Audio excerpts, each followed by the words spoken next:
Hello, welcome to another Dhamma meeting where we will discuss the Buddhist practices of charity, morality, and meditation.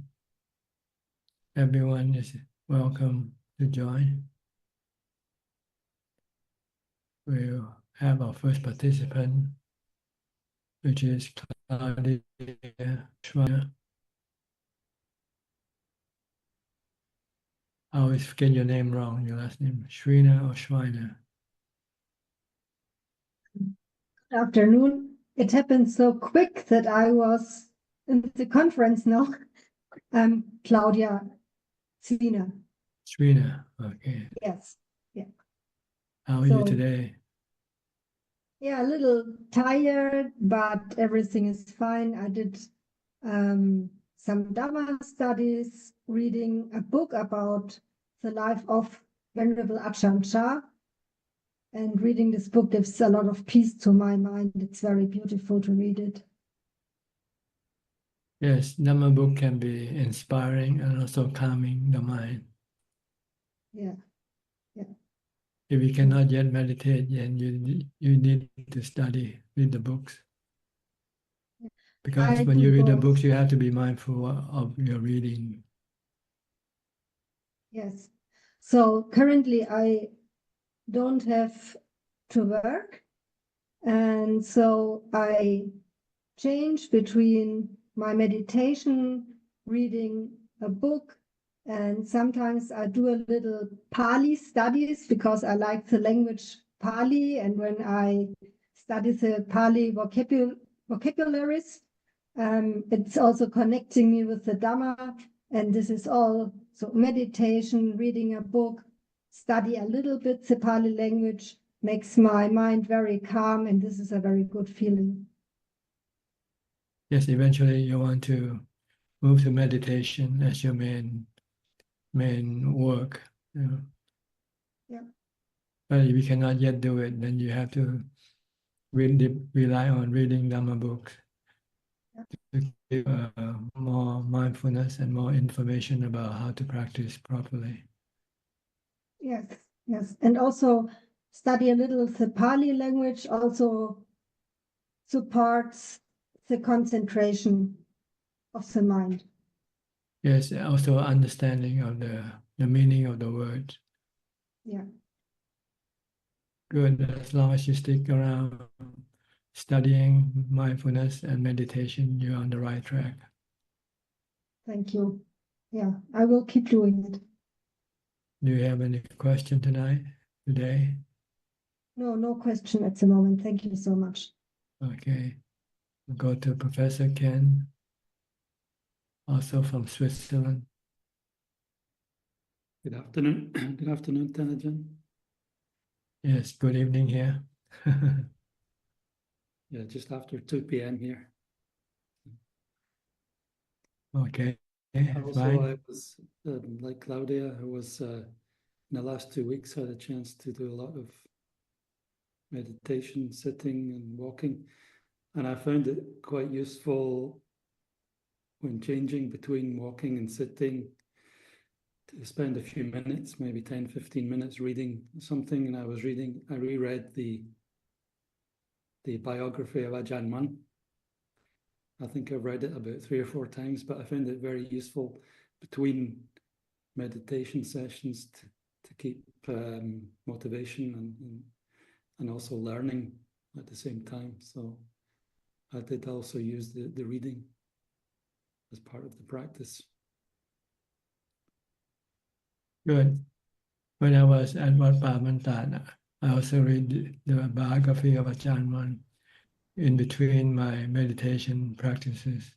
When I don't feel like meditating, and I'll read books by Ajaan Mahabur.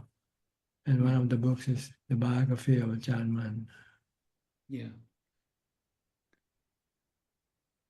I also recently obtained a copy of the biography of Ajahn Jia.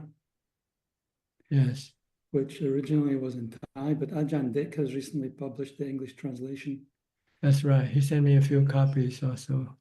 Yeah, and a large part of that book, Ajahn Jia describes the time he spent looking after Ajahn Mun. So that was also something I read. It's a very, very good book. It's just been published in English.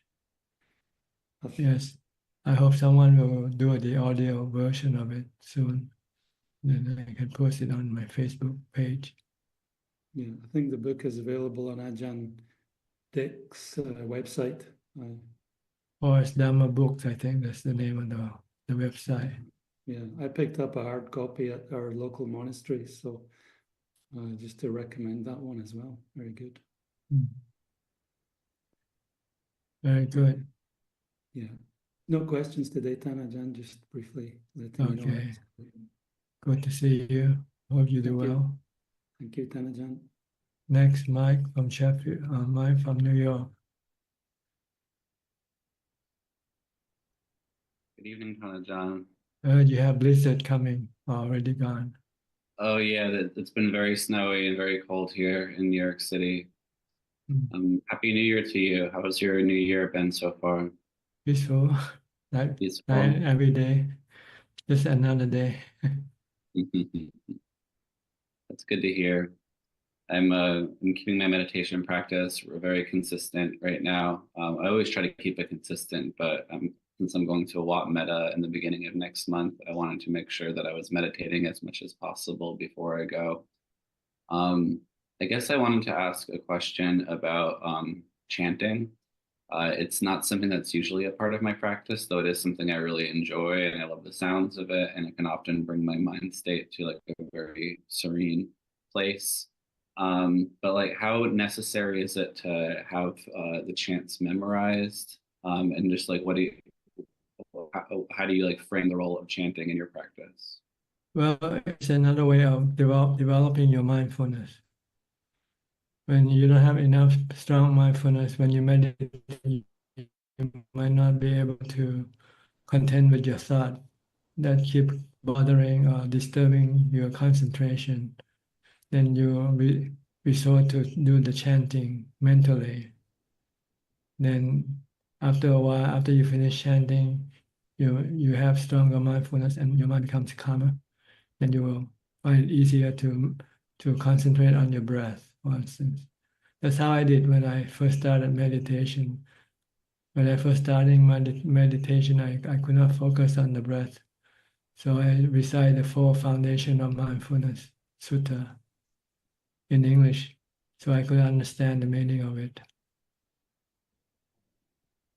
So that after reciting for about 30 or 40 minutes, my mind feel calm and have enough mindfulness to be able to watch the breath. So I think that's the purpose of chanting, to get the mind away from all these thoughts that you've been thinking all day long. And then after the thoughts are gone, then your mind becomes more or less empty and ready to concentrate on your meditation object. But if you can start with watching your breath, then you don't need to do the chanting.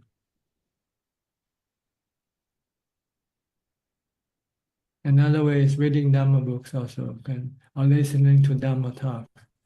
If you're a beginner and you find it hard to concentrate on your breath, then you can use listening to Dhammatalk or reading Dhamma books to calm your mind down, to develop more mindfulness. Then after you finish reading or listening to Dhammatalk, then you can continue on with meditation.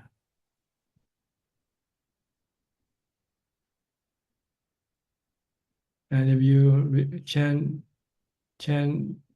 you're chanting in the language that you understand, you can also get wisdom, knowledge from your chanting also. Because most of the chanting are the suttas of the Buddha, the discourses by the Buddha. But if you chant in Pali, you will not be able to understand the meaning. So you will only get mindfulness. But if you chant in your language you can understand, then you also get knowledge or wisdom. and mindfulness.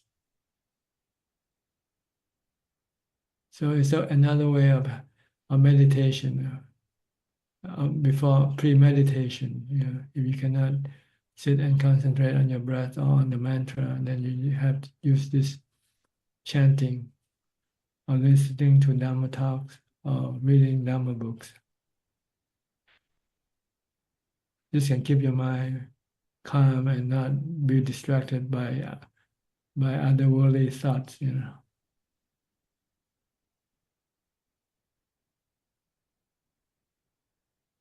So do whatever you like, I guess. Whatever makes your mind feel peaceful and calm, then it's okay. But eventually, the best method of calming your mind is to meditate. If you want to get deep into jhana, then you need to be focusing on one object, focusing, and just watching your breath or reciting a mantra.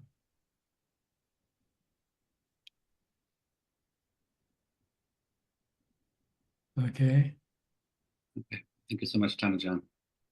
is that all? Mhm. Okay. Next, I'll go to Dinka. Hi, Dinka. Where are you from? Here, I here. forgot. Oh, Canada. Canada. Okay. Yeah. Very Right. cold now. I heard it's very cold too. No. I'm in Thailand now. Oh, you're in Thailand. Okay. Yeah.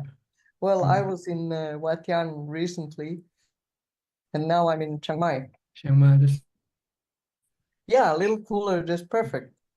yeah, Yeah. good. What can I do for you? Oh, I don't know. I just wanted to say hello and pay respects and see you and hear you, you talk to other people, and then it helps me too. So mostly I listen, but don't have many questions. That's good. Maybe later on, if you have some question, you can ask later on. Maybe later. I don't practice so actively, so that's why I don't have questions. I can say that I practice all the time, but I don't sit much. And so my questions would be, I don't know, theoretical, philosophical, and I don't want to ask those. Yes, because in practice you want to stop thinking. That's the goal. Yeah. Okay, I have one question. I listen to Dhamma talks a lot.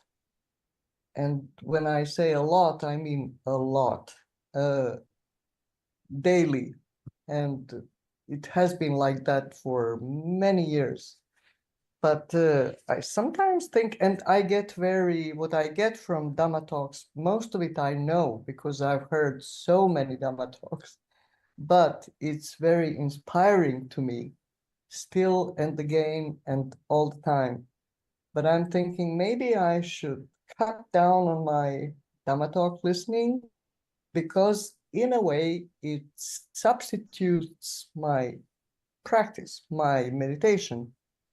So I should starve myself from Dhamma talks and meditate instead.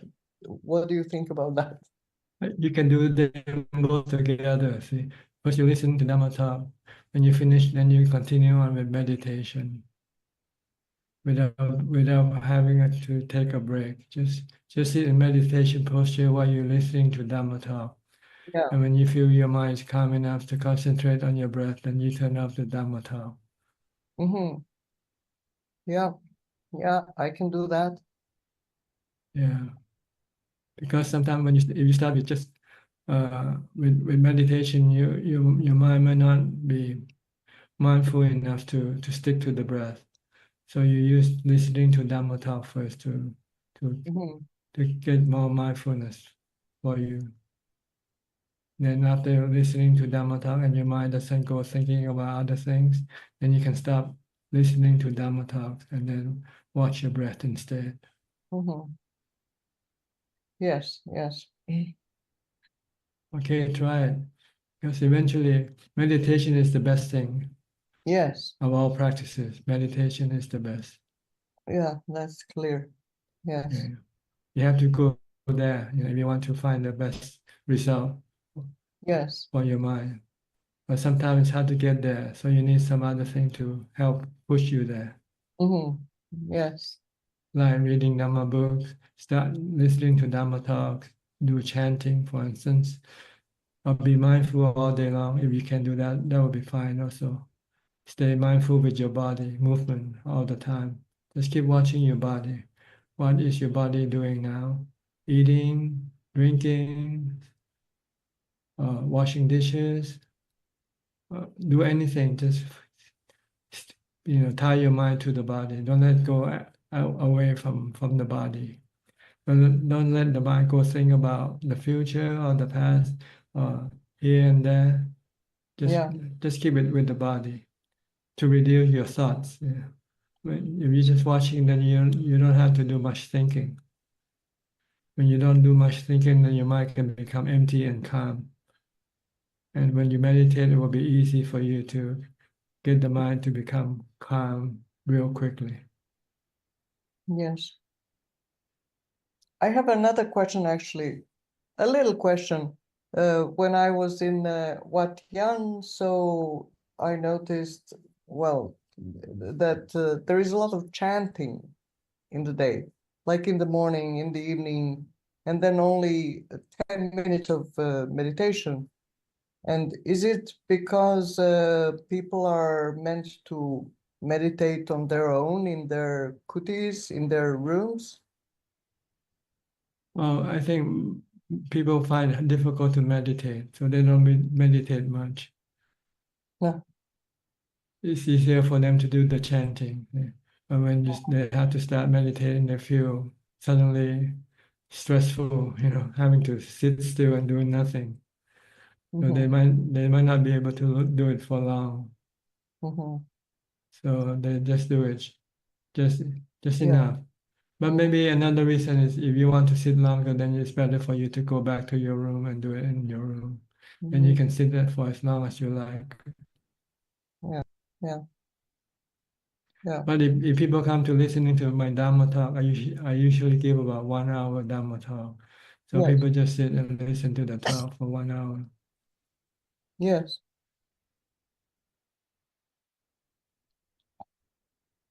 People sometimes they find they cannot sit and have nothing to do for 1 hour. So they need something to do, like listening to Dhamma talk, chanting, or reading books. Yeah, yeah. Okay. Anything else? I just remembered, not just, but it comes to me every once in a while.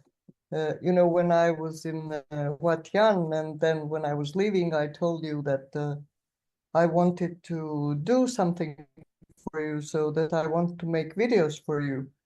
And when your video people are, I don't know, busy, or if you have bigger projects, then you could give it to me to do.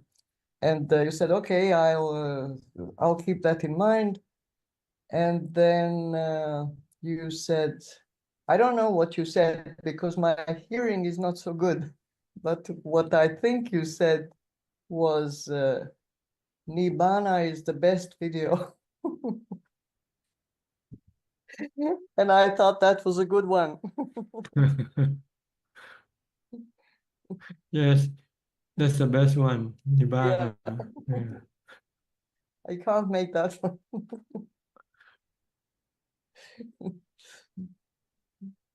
You can only make it for yourself, but not for other people. Nibbana. Yeah. Yeah. Okay, so how long you plan to stay in Thailand before you go back to Canada? Until February. Okay. And in a couple of days, I'm going to go to Wat Pananachat. Yeah. And then back here and then back home. Then you go back to Birken Monastery. I go back to Birken, that's right. Yeah. Okay, I remember now. Yeah. Yes, you do. Yeah. But next year I'll be back here. Okay, you're welcome. Anytime. Thank you. Thank you. Okay. Next, Alvin from Malaysia, Kuala Lumpur. Namaskar, Ajaan. I'm just listening in. I have no question. Just pay respect. Thank you. Okay, Kafai Lim, also from Malaysia. Are you from KL also, Kafai Lim? I think he's meditating. Cannot hear me. I'll go to Al Sim then. Good evening, Ajaan. I'm just listening and paying respect to Ajaan. Okay. Kafai Lim, can you hear me now? Hey you, good day to you, Ajaan. Yes. I'm listening. I'm not really feeling well recently. Are you from KL also? Yes, I'm from KL. Okay. Good. Get well soon. Yeah, and thank you, Ajaan. All right. Rohini from the UK.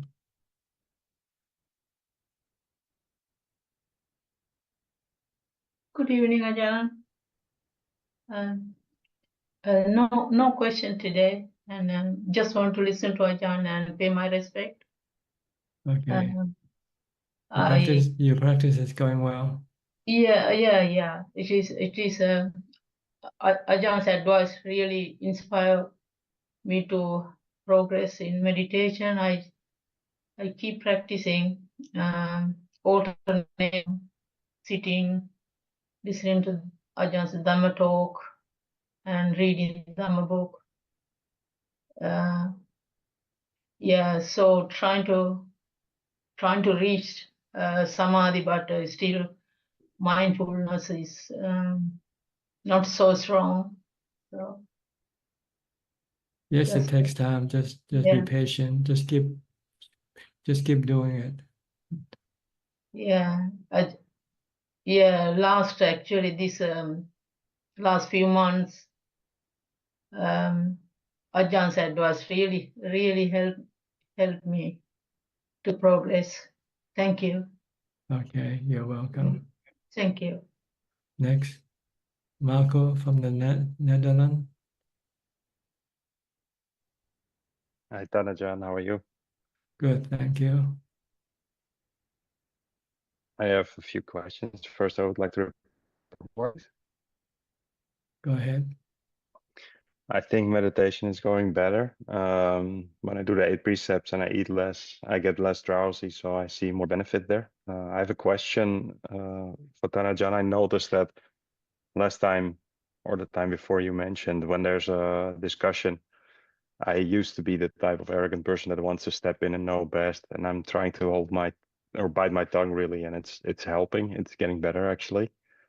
The question I have for you is that I'm realizing now the more practice doing that I'm not able to find the right words to express what I think or understand. And what I mean to say with that is that I have a feeling there's a difference between knowing something and having true wisdom. And is that logical? Does that sound logical to you? That when I re-listen or reread Dhamma books or Dhamma talks, I seem to understand things better. But if I try to explain it when I'm talking, for instance, to my wife, then I'm failing to find the proper words, or at least I'm not able to convey it in the way that I think I understand. Is that I don't want to ask normal, but is that understand? Well, Dhamma is a subject that only fellow practitioner of Dhamma can understand. It's like when you're talking engineering, you have to talk to engineers and they understand the language. If you talk to somebody who is not in the engineering circle, they might not be able to understand what you're talking about. So yeah, that's especially the experience that you get from your practice is not normal for usual. It's not usual or ordinary for ordinary people to understand. true. I understand what you mean. Yeah, the lucky. The blessing that I have is my wife, that she's doing a lot of Dhamma practice as well. So I'm able to actually talk to her about those things. But I'm realizing that when I try to explain indeed how I feel about something or try to get the right words, I think that an old habit of mine is that I felt misunderstood. I think that that's it. And now it's like I don't even know the words to explain certain things, like when I'm having certain experiences. But I also think it's because my practice is not that far yet. But I do sense a lot of difference, that I'm feeling more mindful about what I'm doing, about how my body is when I'm walking. But yeah, it's interesting to see. At least I'm happy now that I'm able to stand back and not try to get entangled in conversations anymore, where I was always feel the need to do so, and now I'm really holding back, and I feel there's a benefit in that. But at the same time, it also feels like sometimes I just don't want to talk now, because I feel like every word that I say is not really what I feel, or not what is really there, or what I try to convey, or I'm concerned that what I say will be misinterpreted, or it's improper to say, or it's not mine to say. Let me put it like that. It's not mine to say. And I think that that's one of the things that I'm experiencing as well. Everything seems a bit more empty, which gives a calm, peaceful feeling. So I want to keep following that. And I do feel sometimes a bit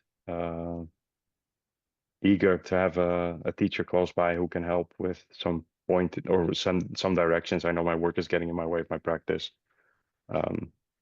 But in the morning, for instance, I know that the hindrance that I have when I'm meditating is work. I know the restlessness feeling, but the interesting bit is that I see it now. I see this as this thing inside me it's not peaceful. So, but you see it, it's not, and this is one of those words that I can't explain. It's, you have this feeling that there's something there that's in the way, and there's no word for it, but I know it's restlessness, and that's why I'm not progressing. Whereas in the evening, if I'm meditating, I don't have that feeling at all, and it feels more. I know that it helps me throughout the day to do my meditation in the morning.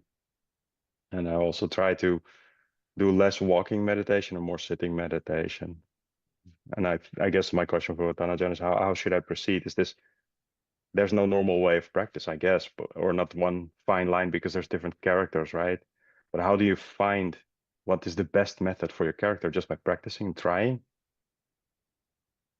Well, normally you use your mindfulness of the body as your principal, object of mindfulness.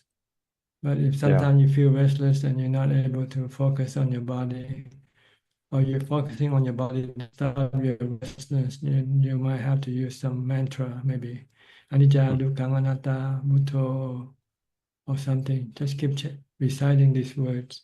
It can help calm the mind down. Okay. Or that sometimes that can also help stop your restlessness. Because sometimes your restlessness comes from your cravings to achieve, to get something, to do something. But then when you think about that, you say, what am I trying to do? In the end, I'm gonna lose everything anyway. What's the point? Yeah, what's the point? Yeah, that's a very sobering one indeed. It's interesting when you say it. It sounds so logical, and then that thought doesn't come up, and I think that that's just on purpose that it's not coming up, right? Otherwise, it would help. I would immediately feel calm. It's like, yeah, what's the point? Why bother? Or sometimes your restlessness might be sexual. Then you might have to think of the 32 parts of the body. Yeah, that's a very good one as well. And I've realized that I've been more in the past. I didn't really write down the things that I was thinking about, and I've been trying to discuss this with my wife more as well. And I think that in the past there was a big problem there, and since I've exposed it, I have the feeling that it's getting less, also because of the practice, but they're still there. I mean, I know there's still the lust there. It's not beaten at all, but I do realize that thinking about the body helps a lot. Looking at Asupa helps a lot, because I'm not seeing much difference between my own gross body and the one of others. So that's a good thing. But is it correct then that the craving that's in there is so deep that it surpasses that bit then? It's not. The craving sometimes it comes in in cycle. They come maybe every 7 days, every 15 days. They seem to go stronger and stronger, and then they subside. Once you have satisfied its craving, then it subside, go back down to zero, and it's gradually building up again the next cycle. Yeah, and the last time that I had it coming up in the weekend, I was immediately trying to do like puta, puta, puta, and trying to get it away. And I realized that if you do that from the beginning very fast, it works. But if it's deeper, then it's more difficult to get it away. Then you have to be more hardcore, really like decapitate a body or something, or just in your mind just to try to get away from it. That's right. It depends on what type of cravings you have. See, if sexual, then asupa, or the corpses or the 32 parts of the body will be more appropriate. But if something like ambition, you want to achieve something, then you might think of death, for instance. Yeah. That's a good one. That's an interesting one. It's like I realize whenever I'm at work, then the ambitions do come up, and then that actually starts prevailing, and then why? Thank you, Tanaja. Sometimes we forget our destination, where we're going. Yeah, it doesn't really matter. I mean, we have to go anyway, right? So why bother to worry about it so much? That's right. The Buddha teaches us at least to recite the aging, sickness, and death formula every day. When you get up, when you finish meditating, recite is that I'm subjected to aging, sickness, and death, and separation from the ones I love. Yeah, actually, that's one of the chants that I do in the morning, the Jaradamomi Jaranganatito. That I do that in the morning, and I try to do that when I start my meditation as well, to at least realize those portions. It's a good way to start your day with, so you know you don't lose track of the destination that you are going toward. The real truth, yes. Yeah. The real destination. Indeed. Thank you, Tanaja. I found this very helpful when I started practicing Buddhism. I find this reciting this aging, sickness, and death formula a very sobering fact. Yeah, it's happening. It doesn't matter who you are. It doesn't exclude anybody. It It's happens. what made Prince Siddhartha decided to become a monk. Yeah. Because he saw an old man, a sick man, and a dead man. And he saw a monk. The fourth divine sign, they call that. Yeah, actually, so I have a question for you. I remember you were mentioning one of the other times about visiting the mortuary, right? I'm trying to find a mortuary in the Netherlands that I want to do. I want to really go there and see the body itself, and also really experience that together with my wife. You can check the medical school if they have any autopsy for the students. Then you can join them. Yeah, because I know that you mentioned that in Thailand you actually do that once a year, right? To go to one of those places. Yes, here a monk organize a trip once a year, but it doesn't mean that there's only one autopsy once a year. I think they have all the time.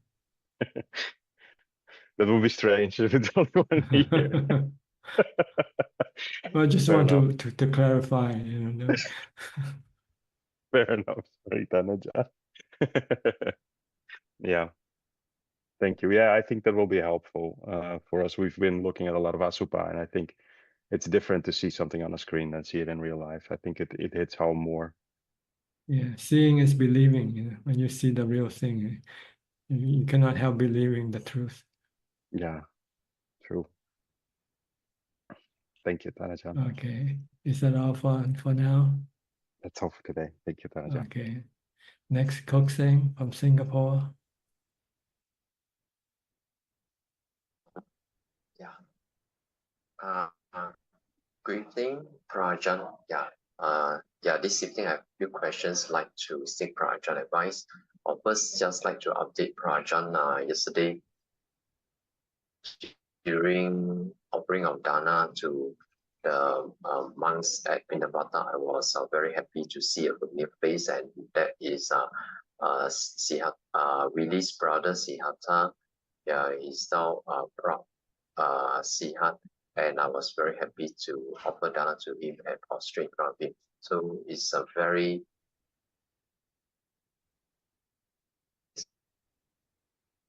and I'm able to prostrate, yeah, in front of him. Yeah. Yes. Then Prajan, yeah. My second question is about my bhavana. Just so this morning I'm able to sit from 5 to 7 before I exercise. I'm able to endure the pain for about 2 hours, and for the later part of the morning, I tried to sit for 2 hours, but was unable to. After about 1 hour, slightly after an hour, so the pain was very excruciating, and I was not able to continue. Even though I'm trying to use Buddho or use Anatta. Yeah, so I had to so-called declare, okay, I did pass the test for the later part of the morning. So just want to check, Project, any advice on this? Well, when you feel that you can no longer sit, if you want to continue sitting, then you have to recite a mantra or do some chanting. Then you might be able to continue sitting for another while. You know. Okay.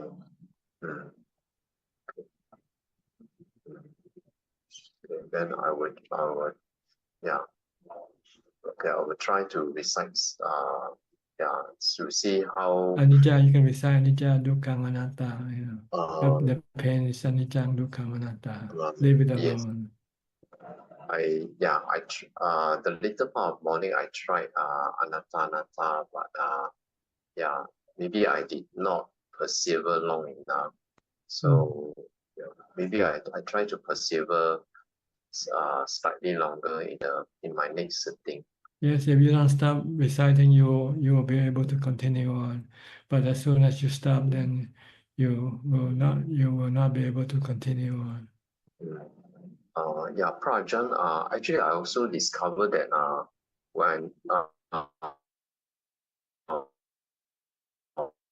my mind dream fantasizing about something, then I find that the mind somehow temporarily forget about the pain. And then when I realize that my mind dream of that, I tell myself, oh, back to the breath, back to the breath. So when back to the breath, the pain becomes more obvious. But I think this drifting of the mind to fantasize, even though the pain may be temporary, so-called out of the mind, but I think it's not the correct way to so-called overcome the physical pain. Yes, the goal is to remain still, keep the mind still with equanimity, then it will be able to withstand the pain and leave the pain alone. So you have to continue on with your mindfulness, chanting or reciting a mantra, because watching the breath might not be strong enough for the mind to be able to remain still. Well, when you recite a mantra, it's like fantasizing, but you're just fantasizing a word instead of something else. But it's the more so-called the more correct way of fantasizing rather than fantasizing about the future and so on. Yes, because sometimes when you think about something that is not pleasant, you might even get stronger suffering, more suffering than not.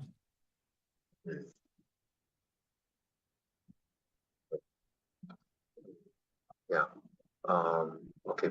Prajan, my third question is about fear or aversion. So this actually happens for many years already, but I have not so-called try to find a solution to it. And that is every time whenever I walk along the footpath, along along my house here, there's a lot of trees, and sometimes there are those crows will be crowing, and whenever I walk under along footpath and the crow crowing above, so there's this aversion because the crows sometimes they will fly down, and then they will use their feet and hit people and so on. So there's this fear whenever I walk under the trees with the crows crowing in a very threatening way. So may I ask Prajan, so how should I teach my mind so that there's this fear or this aversion of crows will not arise in me, causing dukkha? Aversion of what? Aversion of the birds crow. The crows that are on the tree? Yes. I see. Well, you ask yourself, what is there to be afraid of, or why do you don't like the crows? Investigate. Ask yourself. What can the crows do to you? They have the crows actually. They have when I was walking, it happens once. They actually fly, and then after use their feet to hit the back of my head before. So I had one such experience. Yeah. And the second thing, the sound made by crow is can be quite threatening. Yeah. Well, you have to look at it as a natural phenomenon, like lightning and thunder, something that you cannot prevent or stopping. You have to learn to accept them. But if you can avoid them and you walk on the other side of the road, then just go walk on the other side. Okay. But if you have to walk on that side, then you just have to say, well, hope nothing happens to me. Just hope for the best, but expect the worst. Okay. So I think to accept that all these are natural phenomena, just like the rain. That's right. You cannot control them. So you cannot tell them what to stop or not to stop. So if you have to be there, then you just have to keep your mind calm, reciting Bhutto, or Anicca, Dukkha, Anatta, and just forget about the crows like the pain when you meditate. They're the same thing. The same aversion. You have aversion for the painful feeling. Now you have aversion for the crows. So you can use the same method of calming your mind and stop the aversion. Okay. Okay. I think I will try it out. Yeah. Okay. Thank you, Prajan. Good. Let us know how it works. Yes. Yeah. Thank you. All right. Next, Christine Koe from Penang. You going back to the monastery again, or you not yet?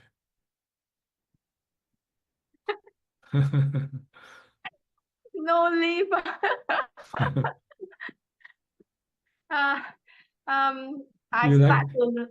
You lack the courage to go back. It takes a lot of courage to go to the monastery, isn't it? Not really. It's just that I have not enough leave, so I have to save leave beginning of the year. But it's easier to go to shopping malls, right? No. No? No. Now I save more money for future plan. Maybe I'll try to visit Thailand more. Now I start to learn some Thai language.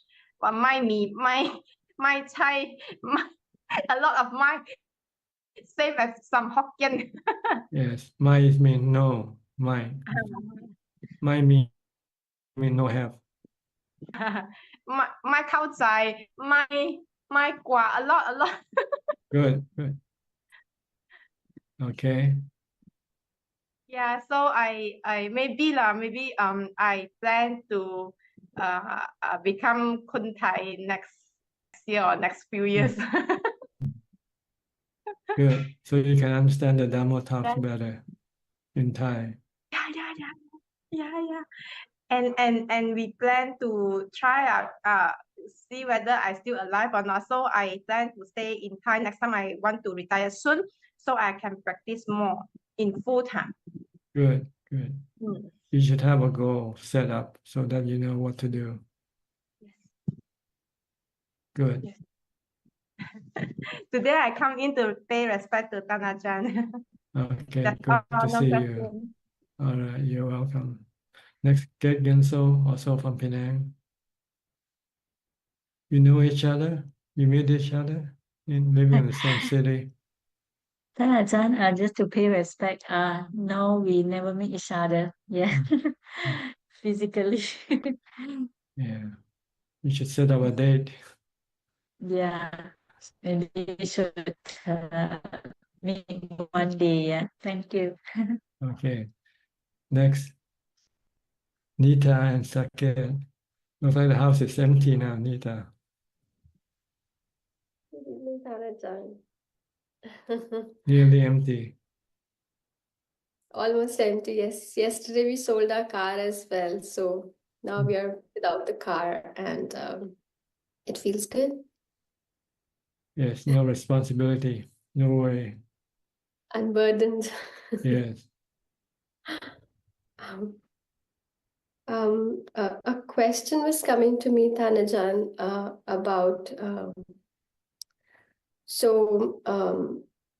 I'm still trying to figure out how to frame it, but so I met someone who's extremely generous, who's like really generous and who would spend most of their salary and most of their money in generosity. And but then they have to really work hard for that and they have to continue doing that.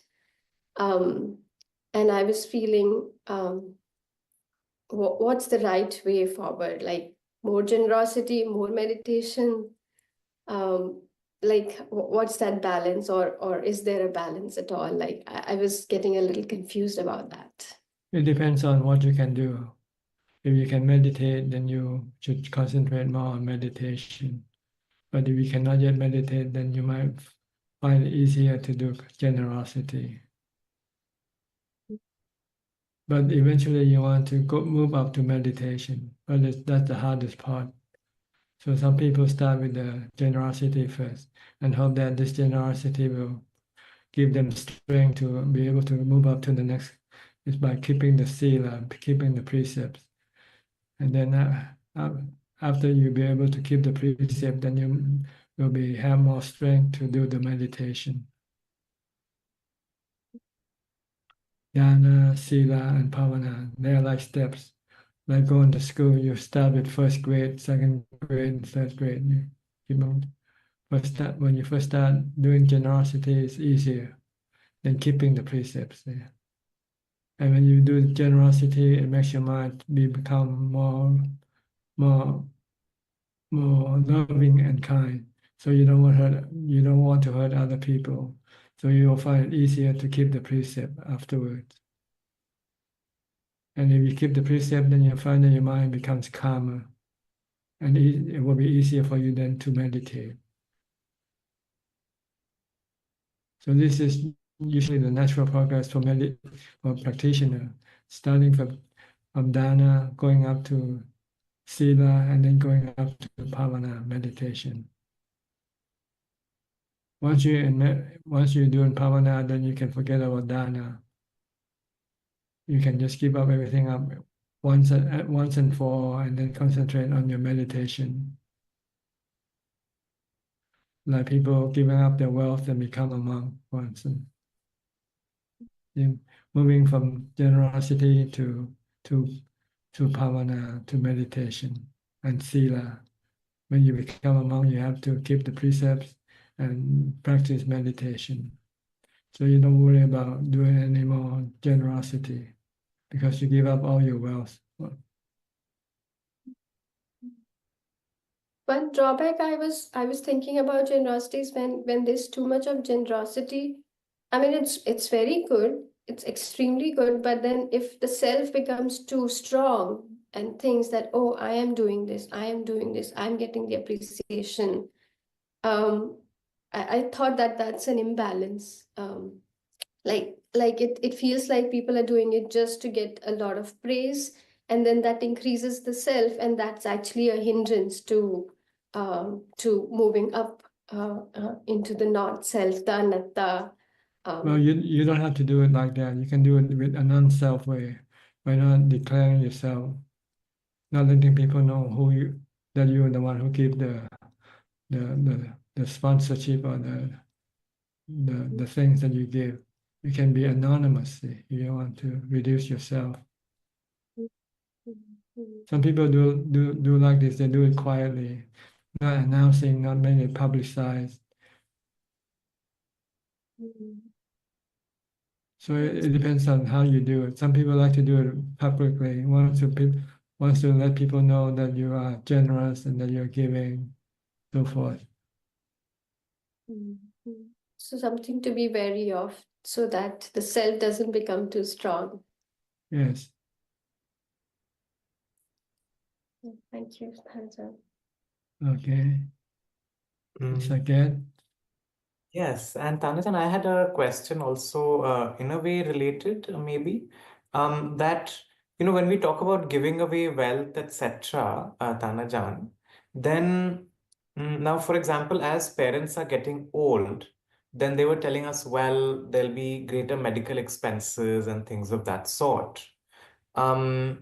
So, I mean, how does one deal with that? Because then greater medical expenses means we need to maybe earn more money, or I mean, how do we manage that material need and our spiritual journey? Well, if you're on a spiritual journey, you don't care too much about your body. You just let it be naturally, If it's gonna get sick or die, then let it get sick and die. If you cannot afford to pay for your medical expenses. Because if you can do this, you actually are progressing and spiritually because you are letting go of your attachment to your body. So for people who's on a spiritual path, they are willing to get sick and die. Because this is the way of becoming a sotapanna. You want to become a sotapanna, you must be willing to give up your body. So then there will be no problem as far as sickness or death is concerned with a spiritual developer. Yes, yes. Tanajan, also in terms of parental care, for example, because isn't there, like, how do we deal with that challenge? It depends on what position you're in. If you're still a layman, then you have to look after your parents if they cannot look after themselves. It's your responsibility as the offspring of them. But if you're a monk, then you cannot really do anything much for them except you can share the food that you collect from the alms round and feed them.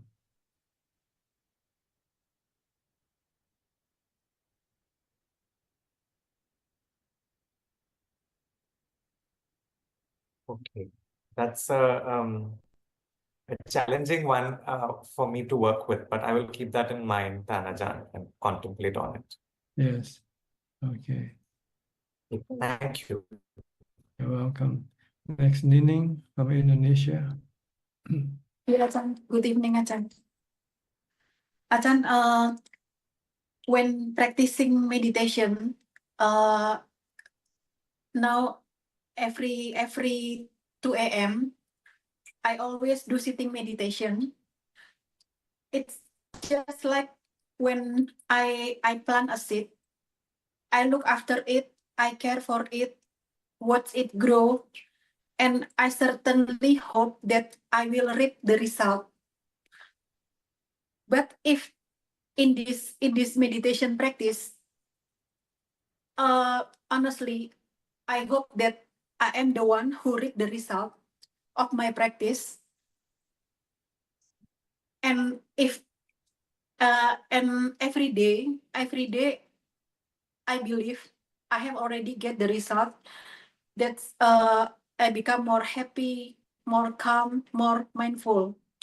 But my question is, Ajahn ever said that if we don't read Sotapanna in this life, so we don't have any guarantee that we can bring all of our practice in the next life. So actually, I want to continue this practice in the next life. So actually, honestly, I won't be the one that reap the result. So is this attachment, Ajahn? Is this attachment?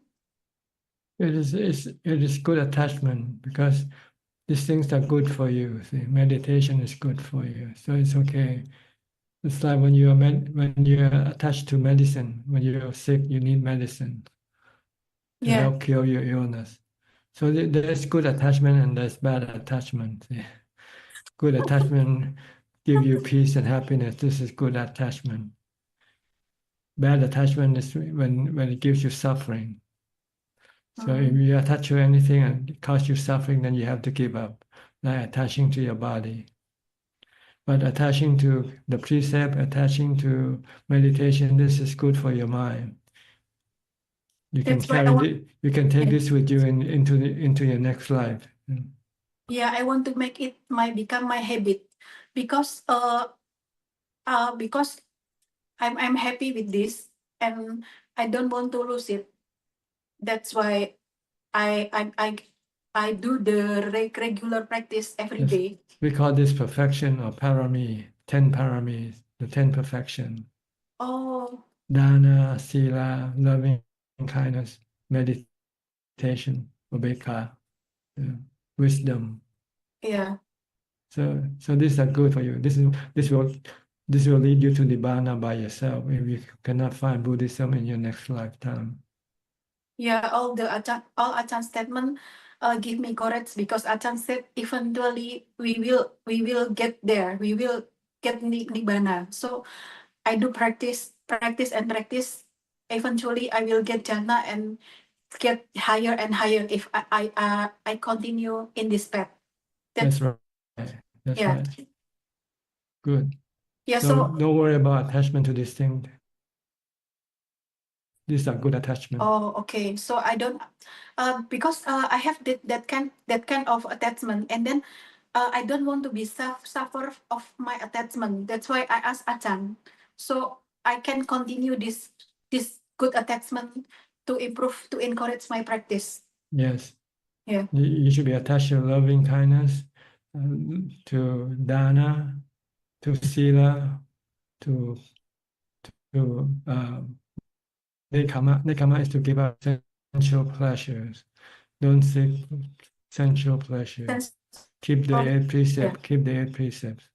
And then ubeka or equanimity that you gain from your meditation and wisdom. These are the 6 parami that you want to be attached to as much as possible. Yeah, sensual pleasure are painful. I stick to that statement.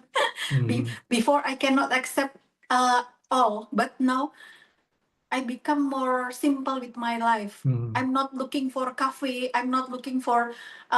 Usually after wake up, I'm thinking of I want to eat this, that. I want to order this and that. Now it's all very simple, and I become more and more happy. That's right. Because yeah, I don't want to attach to the food, to everything, to my body. I only stick to my practice because this, I don't know, it makes me very happy. I love the sitting meditation, especially. Very good. Yeah. It's a good thing to love. It doesn't hurt you. Meditation never hurts you. But everything else will hurt you if you love them. Yeah, everything and everyone is harmful for the mind. That's Yes, what. because they are anicca, dukkha, anatta. Yeah, but only the special and only for my mom that I love her, so I can forgive all of her done whatever she done to me. That's Loving kindness is good, but not possessive love. Possessive love is bad. okay, Ajahn. Thank you. So I will stick to my practice. Okay, Yeah, thank you, Ajahn. you're welcome. Next step. Is it cold in Oregon right now also? It's actually, well, yes, it is cold, but during the day it's really nice. It's been very rainy and it's been sunny now, so I feel alive again. The sun is back. I kind of have it's kind of a silly question. I was listening to one of your Dharma talks and someone was asking you about the pure mind. They were from a different tradition. And you said something about the Buddha with Nibbana, where he's not gone, pretty much is what you were saying. And so my son was asking me, he's like, if you could have lunch with someone from the past, you'd choose the Buddha, right?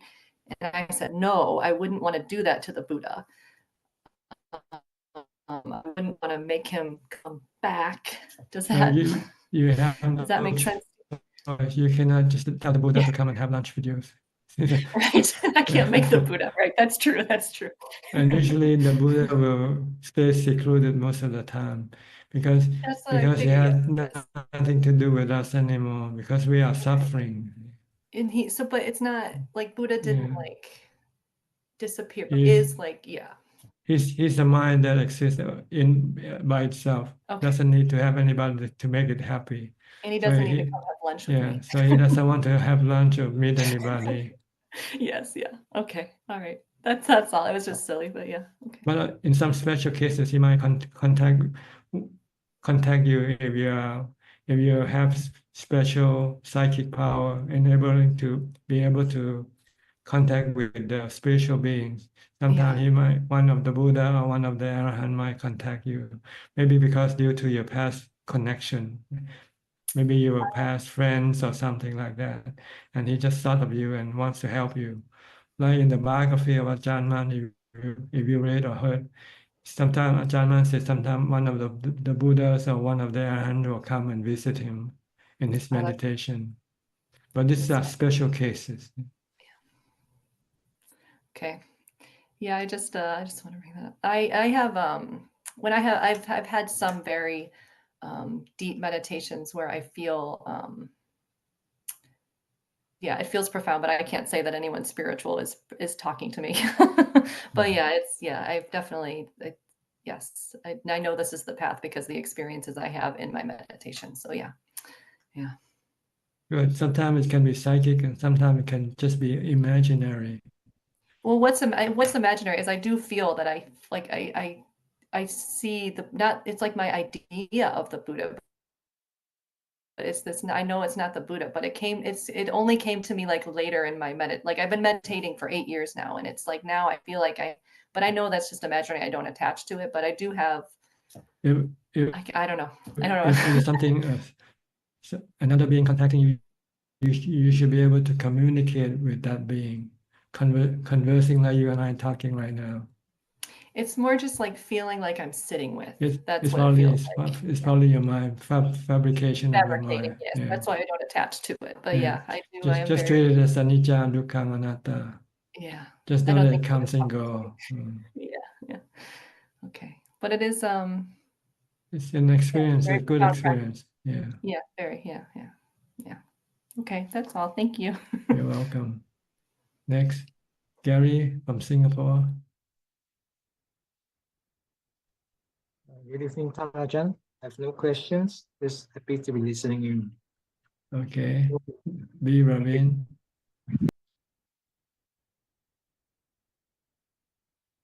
Hi, good evening, Ajahn. Yes. Good evening to you. I'm back in Bangkok now, back to work now. Mhm. So, Prajan, just listening to your previous discussions, you mentioned about the 10 paramis. So these are things that we should practice, right? They are things that will help Inhabit to yourself with. support. Inhabit yourself with. Make it a habit. Make it a habit to have to practice to be loving and kind, to give generously, to keep the precepts, and to stay away from sensual pleasure as much as you can, and to meditate to get to jhana, to get to equanimity, and to develop wisdom by study the teaching of the Buddha. This might be able to go with you, some of it.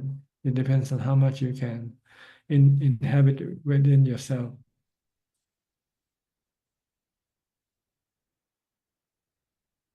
I see. I observed, Prajan, that I think when you mentioned about dana, sila, and samadhi, I find that when I practice them, they actually support each other. Sometimes That's right. They're like steps that you walk on. When you have to go up to the next flight, you have to use a step. Step 1, step 2, and step 3. So step 1 support the step 2. Step 2 support the step 3.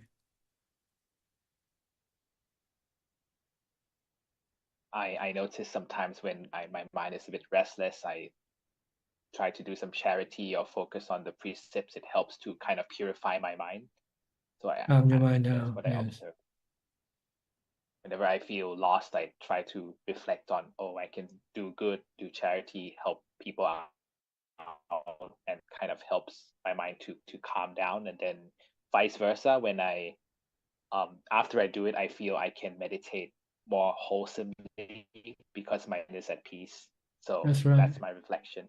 That's correct. These three That's correct. sort of.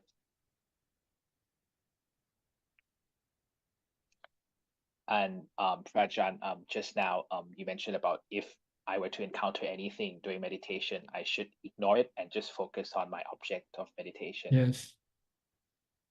Stay focused, concentrated on your meditation object. That's the only way to get into jhana. See?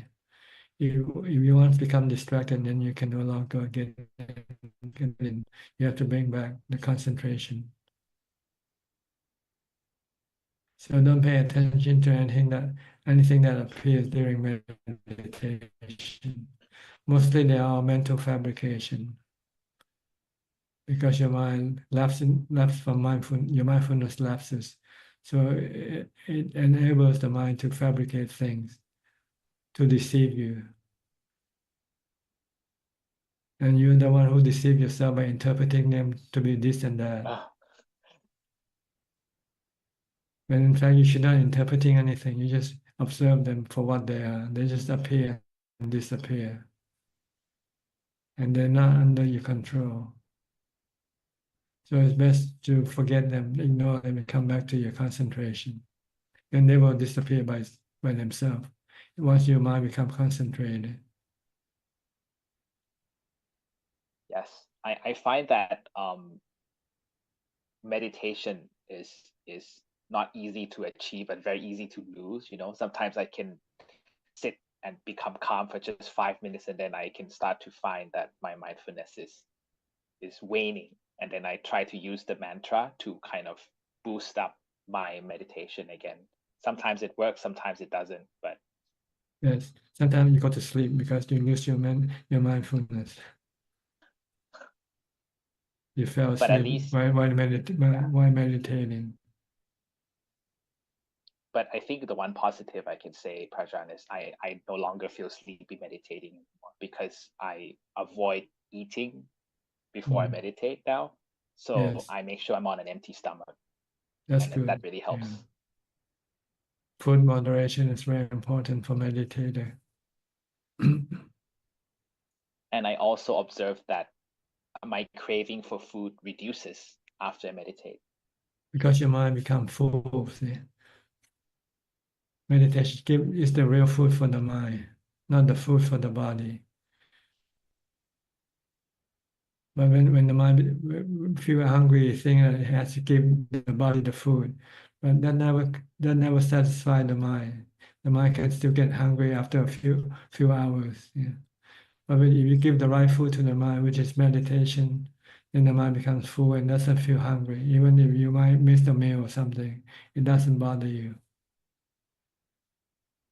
Because the one who's hungry is the mind, not the body. But you give the body the food and not the mind. So the mind keeps hungering for more and more. So the body ends up being fat and the mind still remains skinny, still famished, still hungry. But once you meditate, you give the mind the mind the food that it needs, and it becomes full and content. Yeah. It doesn't want to have anything, doesn't need anything. Meditation gives the mind contentment. Equanimity is actually mean contentment. Okay. Yes, Prachan. And I would actually go as far as saying that nowadays when I go out for dinner with friends, I know my mindfulness is telling me that you are actually just enjoying, the food. You don't really need it. It's The like one who guilty eats, pleasure. the one who eats is the body. You're the mind. You just use the body to eat the food. You just enjoy the pleasure of eating. That's all. But you're not actually eating it. That's right. And I realize how little the body needs food to function. So I know that why obesity is becoming a problem nowadays. We're just eating way too much. That's right. Because of the cravings in the mind. Yeah. So I think the one positive I would take back from reflecting upon last year is that I think my mindfulness is improving. I know I can improve more, but this is something I plan to work on more this year, Prajan, and I hope that with the right meditation practice and with your advice, I will continue to strengthen my mindfulness further this That's year. right.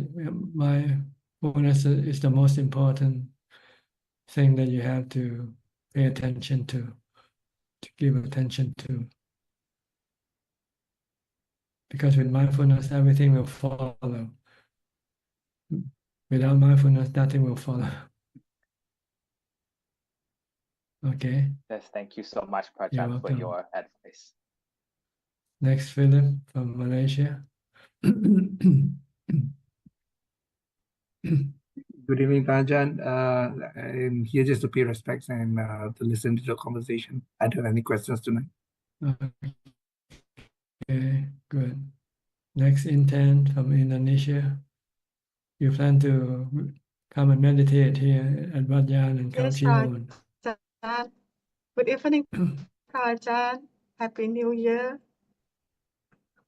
Prajan, thank you for Prajan. Dhammatalk. It's not Dhammatalk. This conversation in last week. At that time, have one statement from Prajan. It changed my mind. Prajan said, think if today is your last day, what will you do? So at that time, I already told Prajan I want to go to Wat Yan, but I not yet sent email because I still think after from Wat Yan, I want go to Singapore or go to Malaysia. So that is because I'm confused. I have not sent email, but when I think Prajan say like that, I think if today is my last day, I just want to focus in the Dhamma way. I don't want anything. So after that, I sent email to Prajan assistant. Actually, at that time, my body is unwell. But I think if I'm not take this opportunity to practice and I decide to Sila and just eat once a day, I just think even I'm unwell, but still okay if I compare with someone in a critical illness condition. But after a few days, suddenly my left foot cannot walk. Until now, I cannot walk normally. So in my experience, I know this is anicca. When I cannot walk, I really worry how I can go to Wat Yan. In this condition, I cannot walk meditation and also cannot sit meditation. So I want to ask Ajaan if in this condition, so when we cannot sit meditation and also cannot walk meditation, so we just can lay down or sit at the chair and still meditate like that. Yes, but it might not be as effective because you can get drowsy and sleepy easily when you meditate in lying position. But you just have to make the best of it if that's all that you can do. That's why you should not procrastinate. When you're strong and able, you should put all your effort into meditation now. Because tomorrow you don't know whether you'll be able to do it or not. Yes. So don't just kick the bucket down the road. Just do it now. Because I always think it's okay. I still have time. I believe I can live until old age. So But no one can guarantee that though, isn't it? yeah, now I know, just let it be. No need to always, maybe for me, the problem is, I know my progress is too fast. So I always keep balancing between meditation and my job. That is have a problem. So now I know I must let it be. Just if yeah, maybe something can happen anytime. No one knows what's going to happen tomorrow. Yes. So do it now when you can. Okay. Prajan, I want to ask Prajan. I listen Ajahn Mahaboa Dhammatalk in Samadhi Develop Panya. Ajahn Mahaboa explained when in the condition when we meditate and the condition we can see inside of our body. So we saw one by one and destroy it.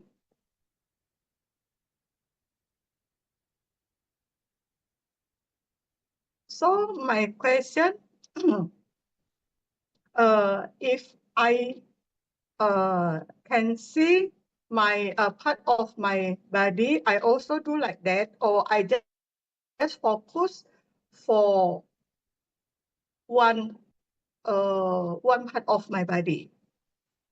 Well, the goal of investigating the body is to see the impermanent nature of the body or no self nature of the body.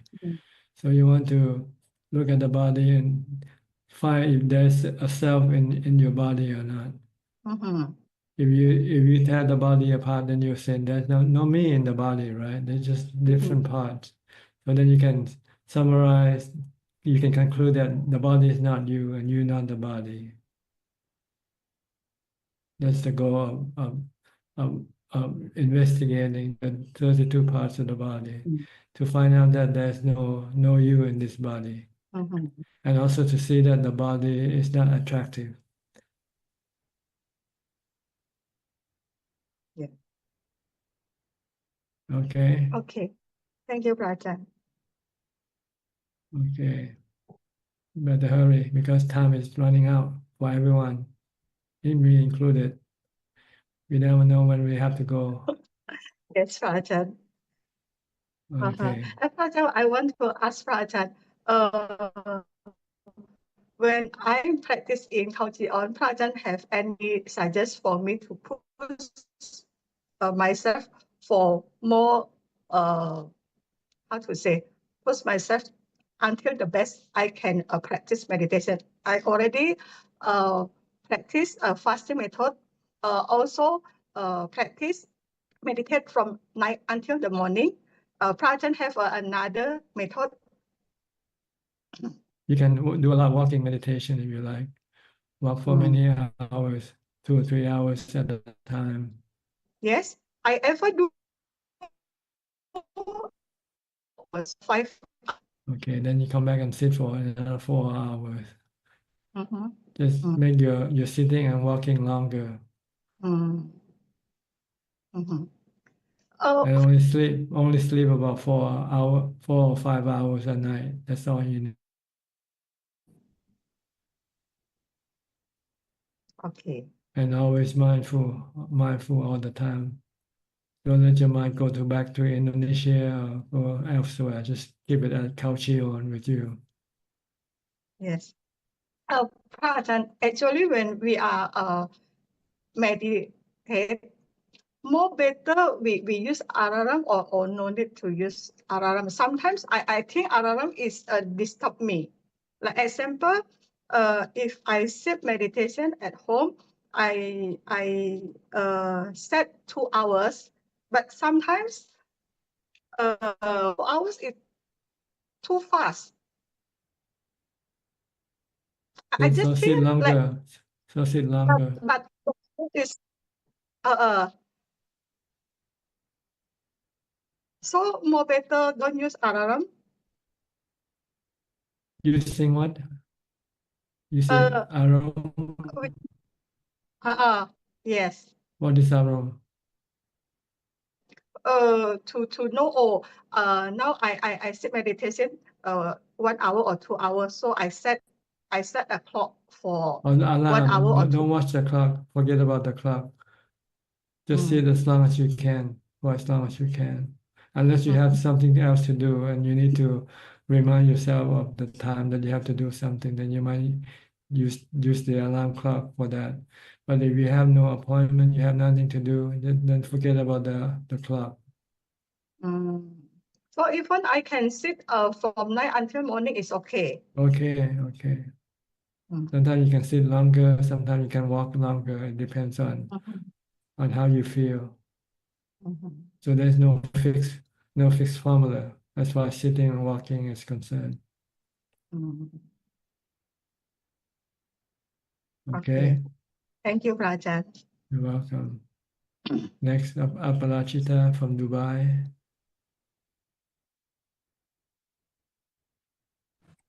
Good evening, Prajan. Good evening to you. Hope all is well. Yes, all is well. I have to travel a little bit for some of my yoga stuff, but I guess that will happen in a few weeks. But other than that, all okay. You have to go abroad again. Yes, this time because I have to take an exam, so I have to go. So I was, but hopefully it'll not take too long. But I'm back again. Yes. But I will be hopefully attending the meeting if possible. But next week I'm here. Okay, good. And I continue to practice. And so thank you. Okay, you're welcome. Thanks. Next, Rick Cooper. Where are you from, sir? Thank you, Ajaan, for your teaching. Can you hear me okay? Yes, where are you from? I'm sorry, I'm from Ohio Okay. in the United You know, States. you know Masha? We have another Yeah. person from Ohio sometime attending this meeting also. No. Oh, no, I don't. No. I find myself, I'm like Steph mentioned earlier, I'm about an 8-9 year point, and my meditations are consistent with 2 to 3 hours per day. I had heart surgery 6 months ago, and they opened up my chest and everything. And since then, my mind is racing. This morning, I did a 2-hour sit, for example, and my mind tends to tanha, crave or desire progression in my meditation, and that I'm seeking that progression. So when things are still and the smile on my face is there, for example, it seems that I'm reaching for, should I be doing 32 parts? Should I be concentrating on the body? Should I switch over to insight meditation? But I'm staying with the breath, but my mind will start to deceive me in this level of ignorance and try to take me down a path where I'm progressing. I feel that I need to be progressing. And so I find myself in a quandary. Before I sit, I will a lot of times listen to a Dhammatalk and try to prepare myself for the stillness. I get into the stillness, and then the stillness is so wonderful, but yet the desire for some progress is still there. Now, I'm not looking for the immaterial or I'm not really looking for anything specific. It's just desire for growth, desire for development. That craving comes up, and I really go back to the breath, and it jerks me away. And I go back to the breath, and it jerks me away. And so my quandary is, how do I settle this down so that I can rest in the equanimity and the tranquility that's been gifted to me during this period, but yet I need more, and I got to get away from that need more. Well, see, when you meditate for equanimity, once you reach that point, you try to stay there for as long as you can. And then after that, mind will come out from that stillness and start to think. Then you can start developing vipassana or wisdom to get more equanimity from wisdom now. Mindfulness can only give you a certain level of wisdom, of equanimity. If you want more equanimity or longer equanimity, you have to use wisdom the wisdom will be able to suppress your cravings, which causing your equanimity to decrease. Like your attachment to your body, your craving for the body to not to get old, not to get sick, and not to die. What you want to do is to study the nature of the body to see that it has to get old, get sick, and die. And just craving for it not to get old, get sick, and die, it's counterproductive. It's causing you to lose the equanimity, and you start to have stress and anxiety from that. But once you study and understand and accept the nature of the body, that is anicca, impermanent, having been born, it will get old, get sick, and die.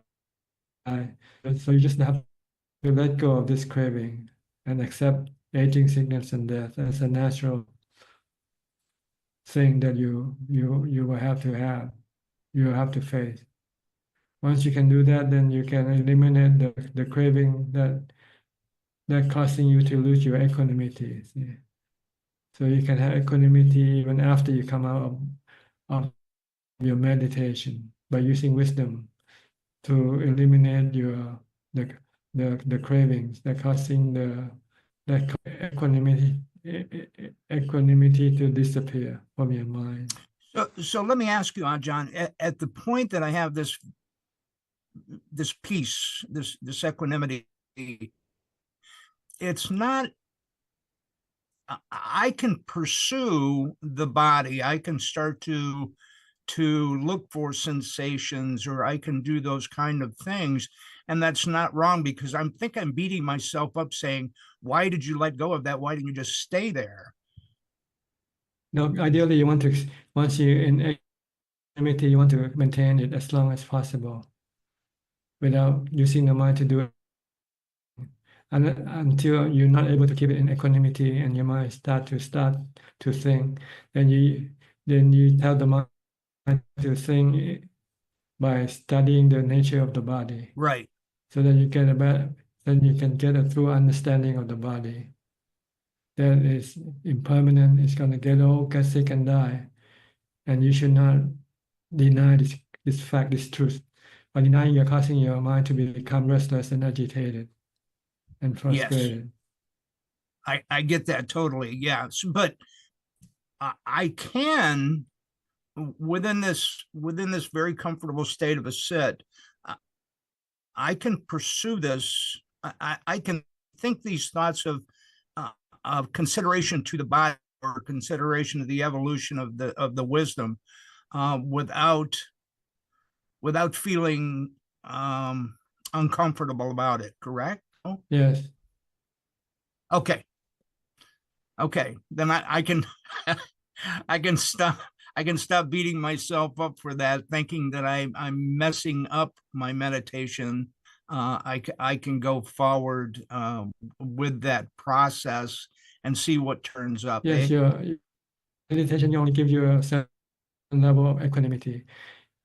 Once you reach that point, if you want to maintain it after you come out, then you need to use wisdom to suppress your defilement.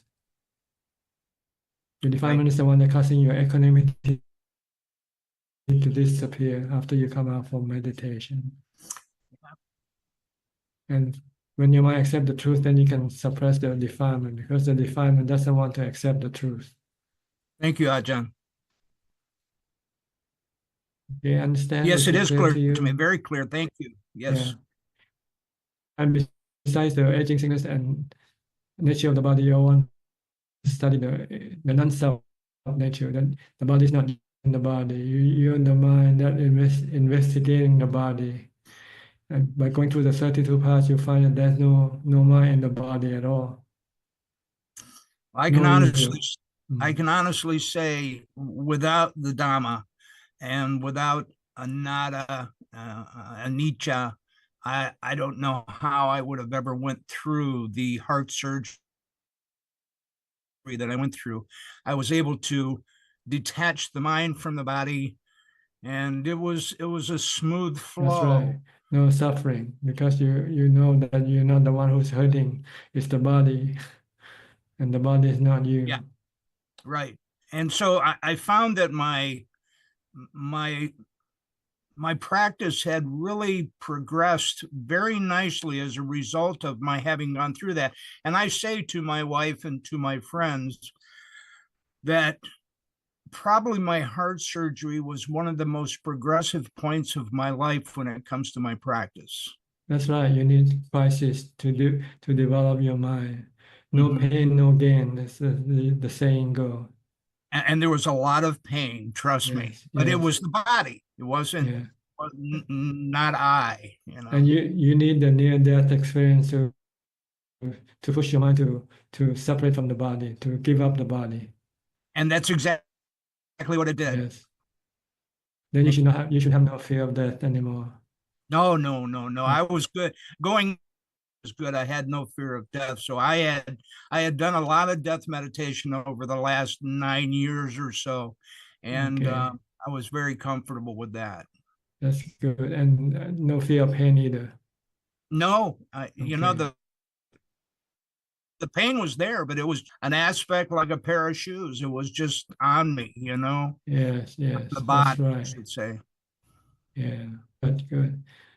And if you want to go further with the investigation of body, you should study the asubha nature of the body. Once a also. week, always. If you still have any sexual craving, then you have to use the super to get rid of it. Right. I have no sexual desires or anything like that. I'm kind of a student of Bhikkhu Bodhi, who's right here in New York, right by me. And the things that I get, the influence that I have from his talks as well as yours. And I might just say, when I've only been coming to this talk for about 3 weeks, and I just happened to pick one up and recording, and you said something that just really hit me. And it was somebody was saying something about what they're dealing with, and you just said simply break it down. And it was so profound for me, because every issue, if you just break it down, the body, it's just elements, the mind is just fleeting, and impermanent. So I just break it down. Good. Okay, no self. Everything, there's no self in anything. Even the mind is not a self. The mind is just an element, a knowing element. Thank you. Okay, good. Okay. You're welcome to join us anytime, okay? Yes, sir. I'll be here. All right. Good to see you. Good to talk to you. Next, Samanji from Sri Lanka.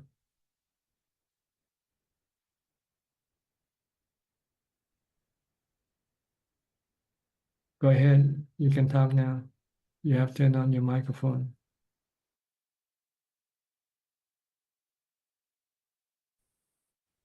Hello, Tanajan. You can hear me? Tanajan, in a while ago, you said something, hope I got what you said correct, something to the effect that Ajahn Mun said he sort of communicated with the Buddha during deep meditation. Yes.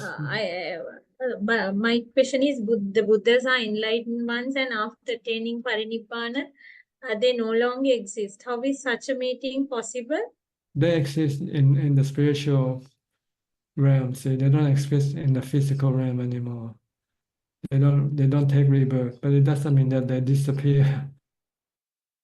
The mind is still there. The mind is still there, and the mind still have the ability to connect with other mind. Okay. That means even as arhants, their minds won't die. So No, your mind or no, the arahant mind don't die.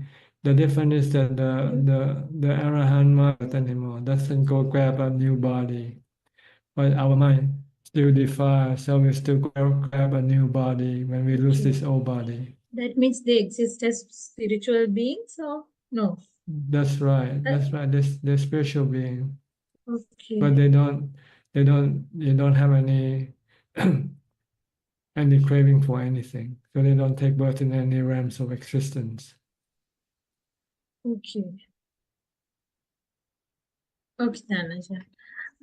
Then my next question is, Tanajan, the Buddhas are usually born in India, but each Buddha chooses a different tree, such as Bodhi tree or Asattu tree. Why do they choose different trees? Is there a specific reason? Because the tree was there for him to meditate. No, I mean some There's Buddhists, no choice. It just no happened to be choice. there. He needs a tree to meditate. So he found a tree, and so he sat there, and it happens to be a Bodhi tree. Okay. It could be a mango tree or a durian tree. Okay. Who knows? Okay, Tanajan. Yes. And my next question is, we often feel victimized and believe our rights are being denied. I mean, it's human nature to blame others when bad things happen to us. And but how can we take responsibility for what happens in our lives instead of blaming others? Well, the Buddha said it's our karma that brought us here. See, so blame the karma, and the karma is you who make the karma. You did the karma of being born, so you have to pay the consequence of being born. Everything that happens to you because you are born, you take birth. If you didn't take birth, then nothing will happen to you, right?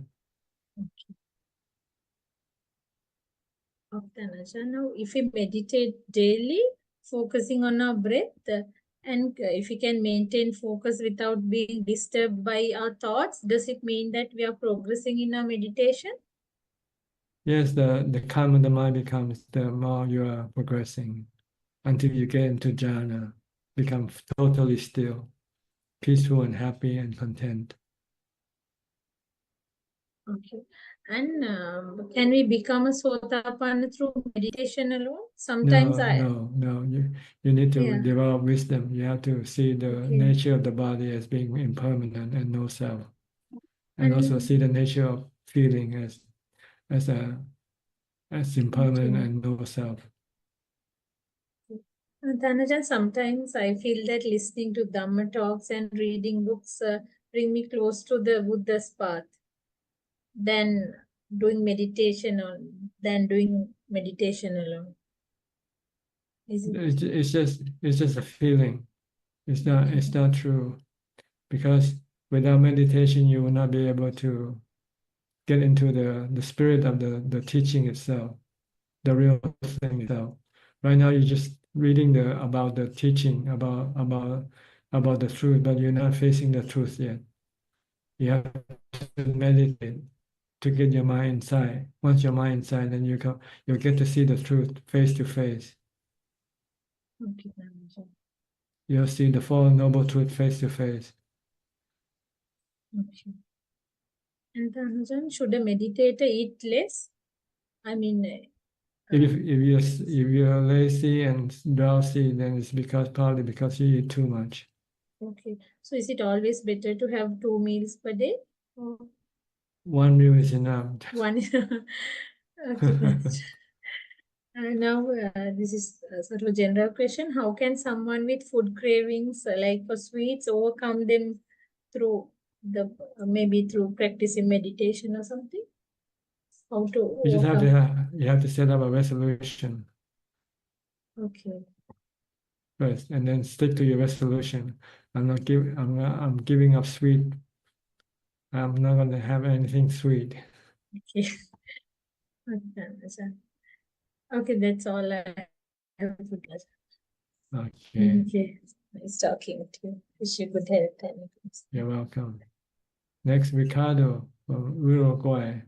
You sent a message last week, right? You sent a question in last week. Did you listen to the answer? Actually did not. So you Hello. can ask again. Yes. First of all, Happy New Year. Thanks for all your talks. And the question I asked was the basic difference between sati and Sampajana. Sampajana. Sati is mindfulness. Sampajana is continuous. So when you have sampajana, it means you have continuous mindfulness. Okay. Because mindfulness, usually when we start practicing mindfulness, it comes on and off, right? It's not continuous yet. Yeah, right. So you want to make it continuous. When it becomes continuous, then we call it sampajana, sati sampajana. Okay. All the time, always on. Ever mindful. Because these two words together, as you said right now, sati sampajana. When you start, you only have sati, but not sampajana yet. Because sometimes you have it, sometimes you lose it. Yeah.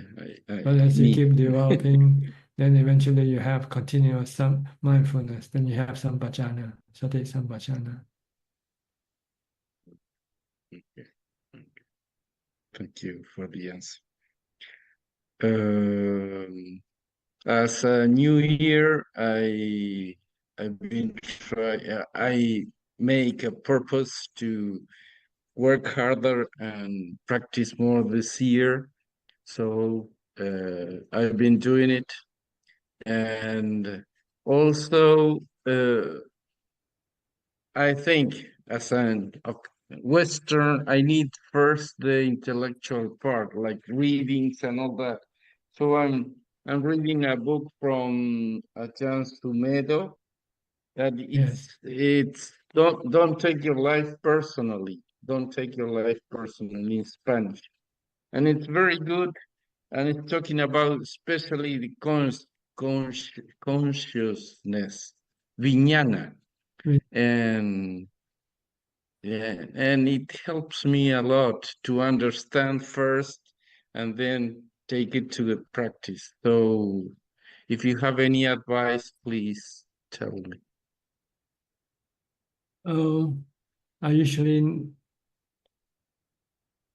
don't pay much attention to this thing more than the Four Noble Truths and the Noble Eightfold Path.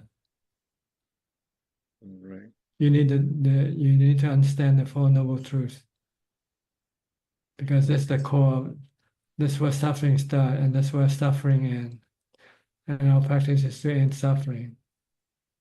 So we have to know the origin of suffering. It comes from our cravings. And to get rid of our cravings, we have to see that everything is anicca, dukkha, anatta, so we can stop cravings. All right. All right. All right. Okay.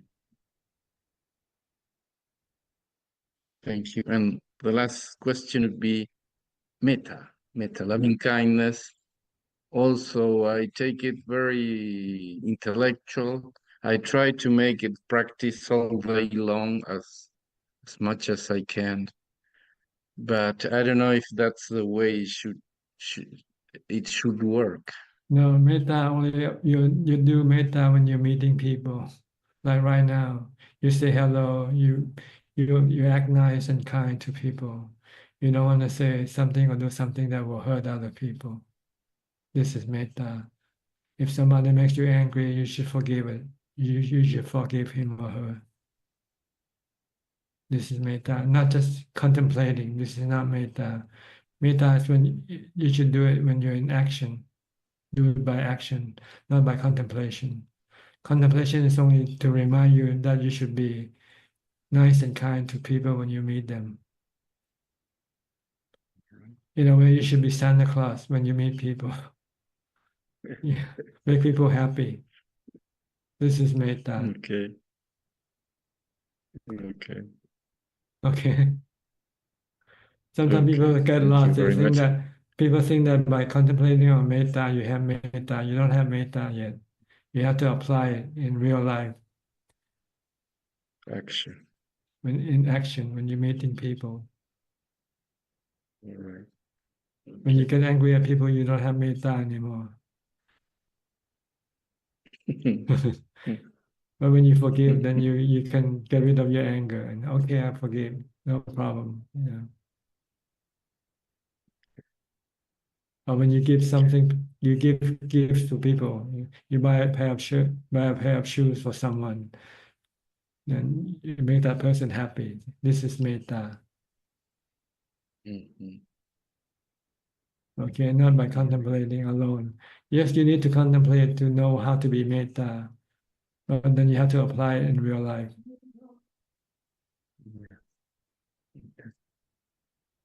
Okay. Very, very deep, very important to me, and deep gratitude for your teachings, Ajahn. You're welcome. Hope to be there next November. Okay, that's another year, huh? Almost a year. Okay. Yeah. Good luck to you. Thank you. Thank Bye. you. Thank you. Next, Diana. Bye. Anjali from Canada. Can you hear me, Diana? Okay. Yeah. Namo Buddhaya, Ajaan Suchart. Yes, how are you? Well, yes. What can I do for you? Yes, I had some questions about I've been trying to add the sixth precept for a few months stably.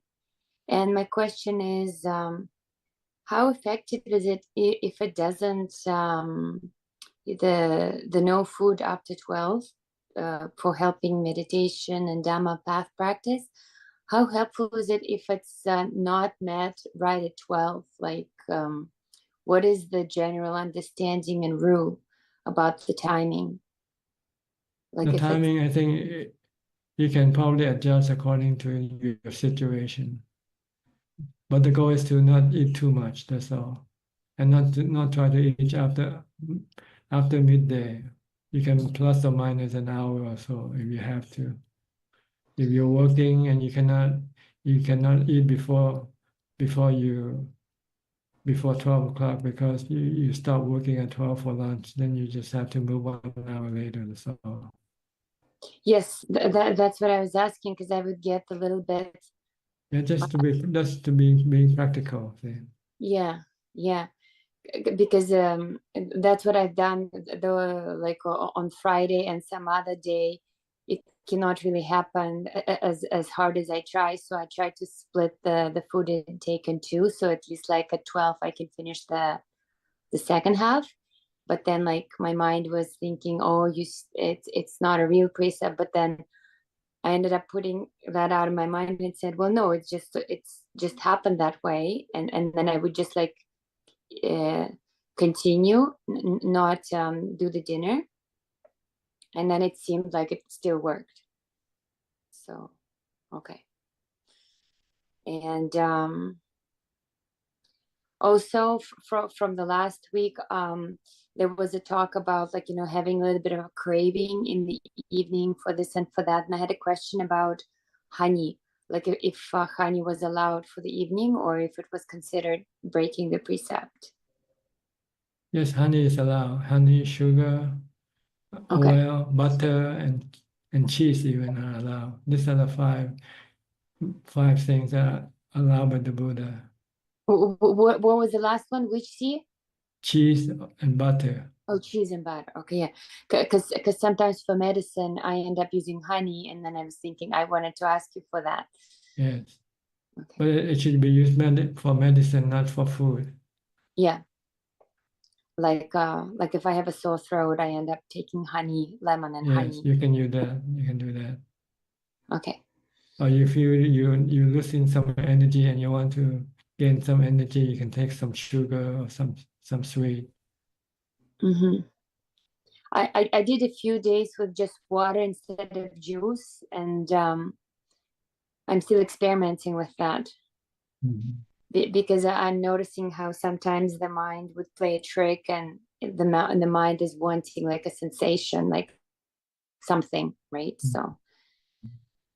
So some other question I had about practice, I don't know, went on my mind. I wanted to share how when I first joined the Zoom, I had many times question about, feeling hurt.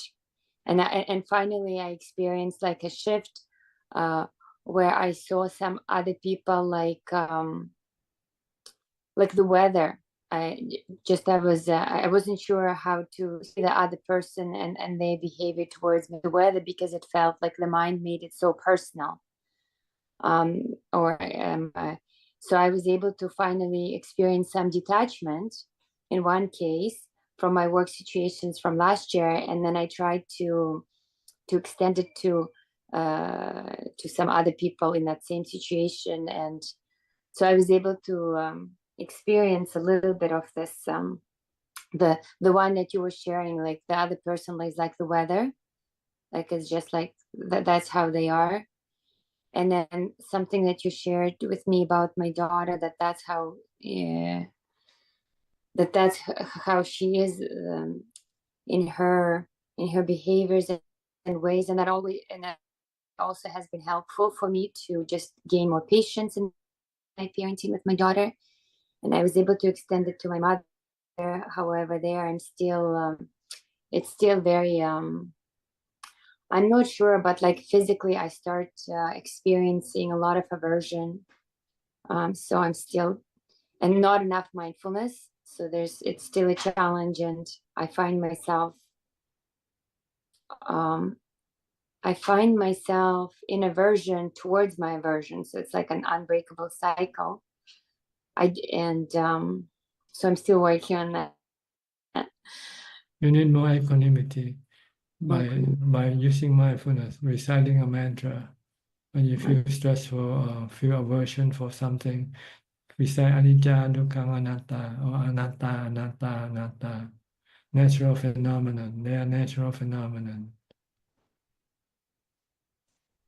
Yeah, now that I think back to this last situation, I was just like, I started to experience like just very suddenly so much unpleasant sensation in my body that I can't even recall if I was using a mantra at that time, but it just overwhelmed me in the end. Everything is natural phenomenon. Everything is like the weather. You just have to take it. Bear it, grin it, and bear and grin it. Okay, I'll reflect more on that. How to embody it in my practice. And because you cannot control them. You cannot turn them off or on like a switch. Like which part? I everything, cannot turn. everything. You cannot turn them on or off as you like. They come and go as they like, but you cannot force them to come and go as you like. Yeah, that's exactly what was happening in that moment, like what you described right now. Yeah. So you just have to let go. Just let go and just be observing. Don't react. Just observe.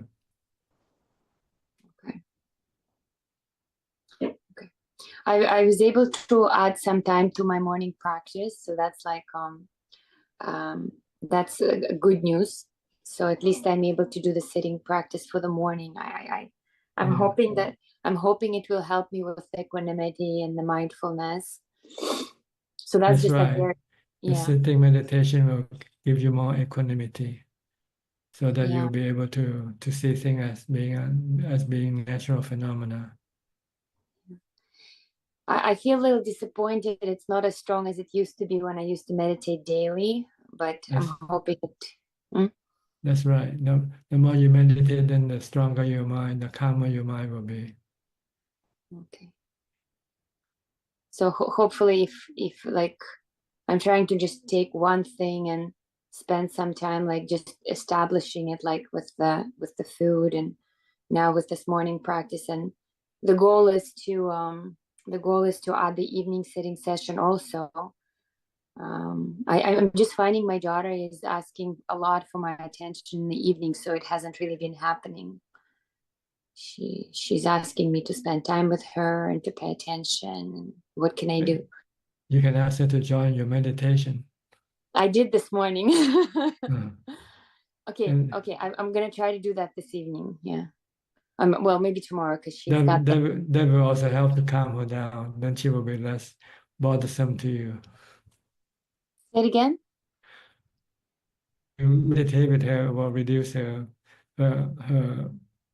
restlessness, and then she will be less bothersome to you. Okay, that's a good way for me to see it. Yeah, I didn't think of that last night. Okay. Ask her to join your meditation. Okay. I was doing before, and then at some point I just felt like I was like forcing her a little too much, so I gave her a little break. It's okay to force something good for her. Yeah. Okay. So this morning she sat with us on the Zoom for like 15 minutes. She had a timer on, and then she got up and went to do some of her own things. So yeah.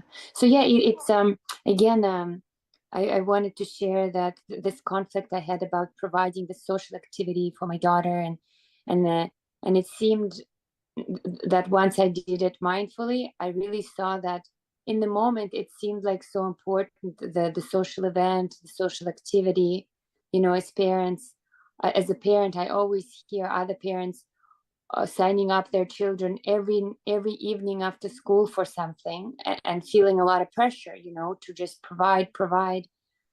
And I decided to cut that back a little bit, because I saw that it wasn't like the idea is that there's going to be this great benefit of it. And that's like the mind thinking it, but in the end, I didn't see that great benefit. Just a lot of rushing around and thinking that there's benefit.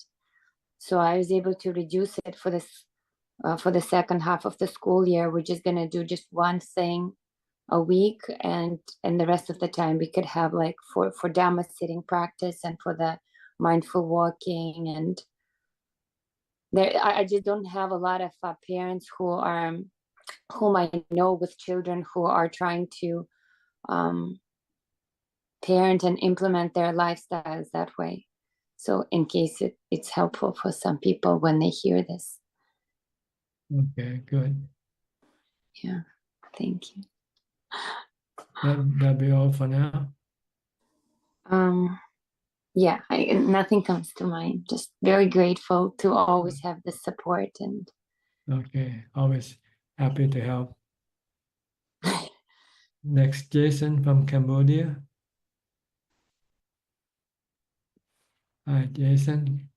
Hello, Thanajan. Hello, everybody. Is this your first time? I'm really happy to be in your presence.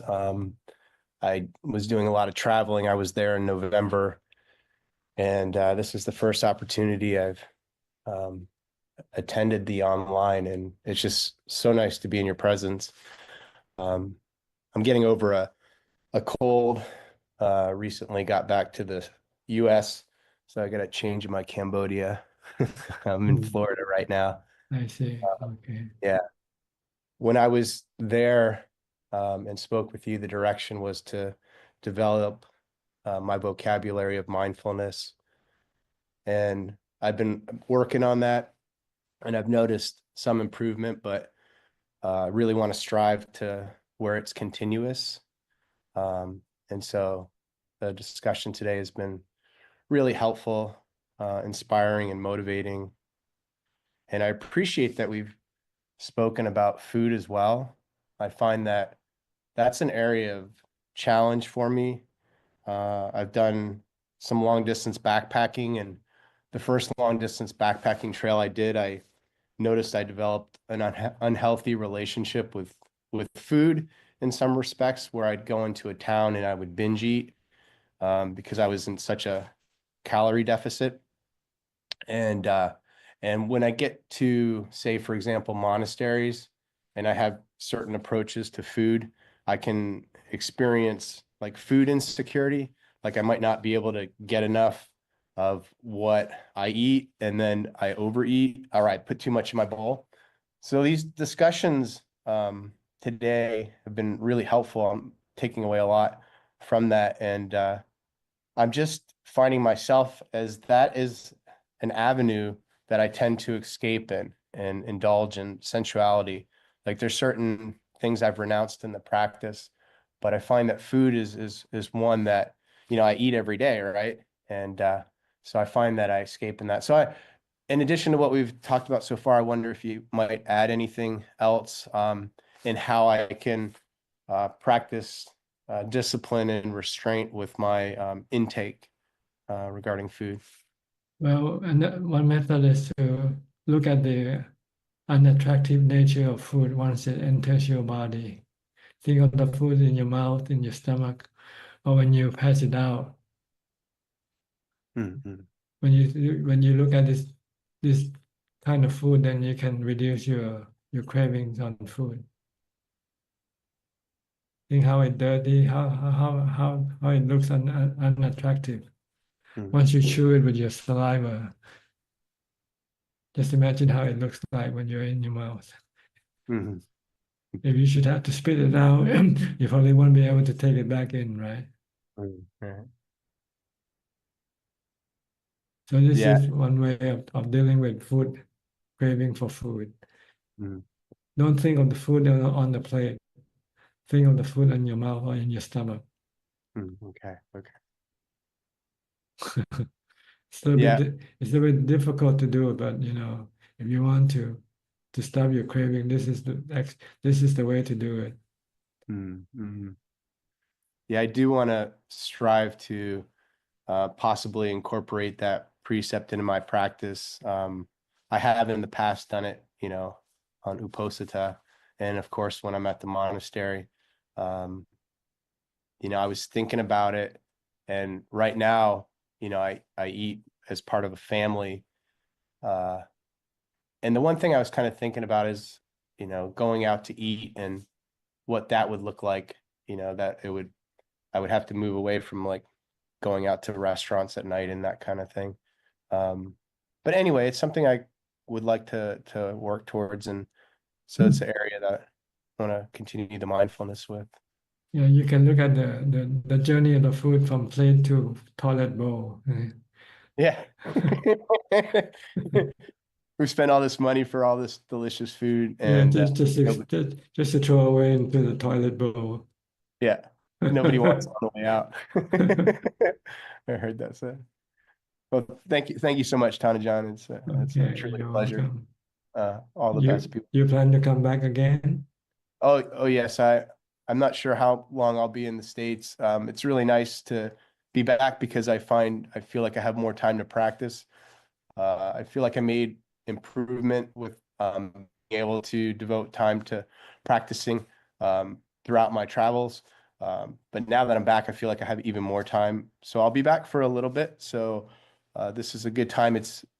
I came into the group at 8 this morning, so it works nicely. So yes, I do plan to come back. So I look forward to that. Thank you. Okay. And I do want to come back to Wat Yan. So Okay. I miss it. I miss it quite a bit. I Yeah. miss in your presence. Okay. Thank you. You're Sadhu. welcome. You're welcome. Next, Belinda from Singapore. Good evening, Tanajan. That's a helpful discussion. Thank you. I'm learning. Okay. Okay. I'll go to Sri and check our last participant for today. Greetings. Greetings, Tanajan. Yes, anything to offer? I love the discussion with Professor last week. I learned that like dukkha is actually coming from desire, right? Like let's say we have a bodily pain, it's not considered dukkha unless we have a desire to get rid of the bodily pain, right? Like if we have That's right, because the craving or the desire is the one that causes the mental suffering to appear. So the physical pain is not considered, like it's not a dukkha unless like we don't want it, right? Like we have then it's called dukkha, right? It is dukkha, but it's not as excruciating as the mental dukkha. See, the mind can live with the physical dukkha, but it cannot live with its own dukkha created by the cravings. See? This is much more painful. So when the Buddha talks about the first noble truth, He's talking about mental dukkha, not the physical dukkha. He's talking about the dukkha that is created by the cravings or the desire. Okay. The desire not to get old, the desire not to get sick, the desire not to die. These are the ones that cause the mind to have excruciating pain, excruciating suffering. Excruciating. Well, it's like it's a lot then. Very strong, very unbearable pain. Oh. But we can with the practice We can stop this to bring it down to zero zero. Oh, wow. by accepting the truth, by accepting the body will have to get old, get sick, and die. Accepting aging, sickness, and death.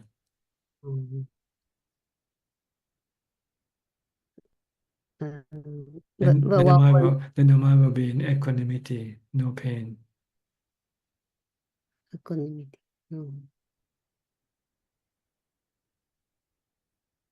But when you have craving, then the mind will lose the equanimity and become restless, agitated, and painful. Stressful. Yeah. So we are here to stop our cravings or desire.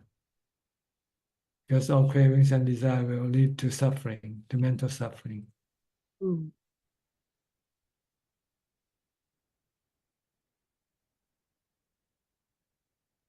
Yes. Then normally when our body becomes painful, our body also become painful. Oh, But with the Buddha mind, his mind is not painful when the body becomes painful. His body can still become painful, but his mind doesn't become painful with the body.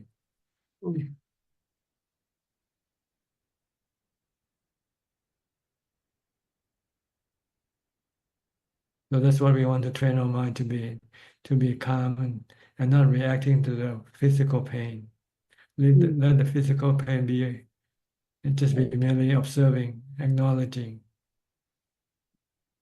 Don't deny the pain. Don't try to get rid of the pain. Because when you try to get rid of it and you cannot get rid of it, then you become more mentally painful. Or when you have aversion to the pain, to the physical pain, then you have strong mental pain from your aversion to the physical pain.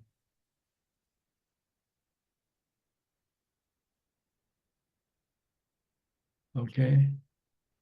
yes. Just like what Rick Cooper described just now about his surgery in the heart. Yes. He's calm, yeah, and he can, yeah. The mind accept the truth, sickness, aging, and death. Yeah. So the mind remain peaceful and have equanimity in equanimity.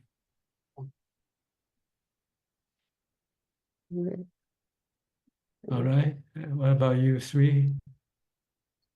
I was thinking like, Ajahn, we need sati to get to jhana, but how about sati sampajana? Is it after jhana then mind become? No, you need sampajana before you can get into jhana. Not the other way around. Okay. So develop sati, then sati sampajana, then jhana. When you first develop your sati, it's still on and off, right? Sometimes you forget, sometimes you are mindful, sometimes you're not mindful. And you want to make this mindful to be continuous.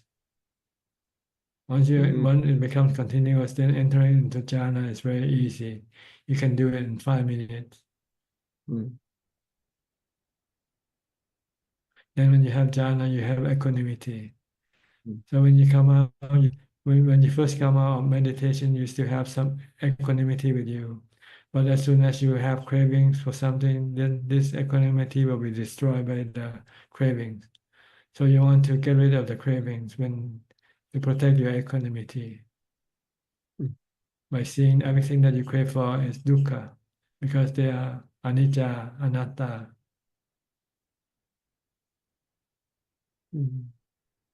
Yep. Okay, when you see that everything is dukkha, you don't want it, right? If you see your wife is dukkha, you don't want to have a wife, you know.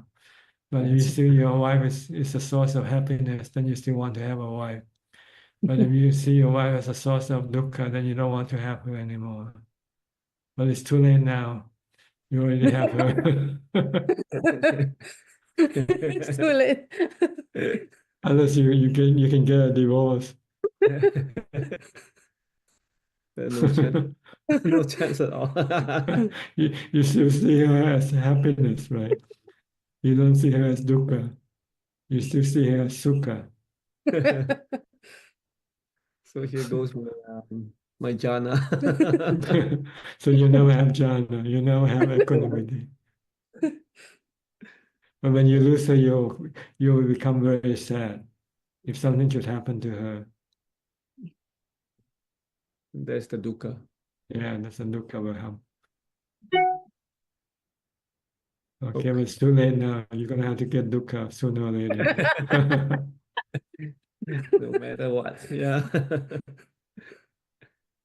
Unless you intentionally let go of your attachment to her and ready to accept her departure anytime.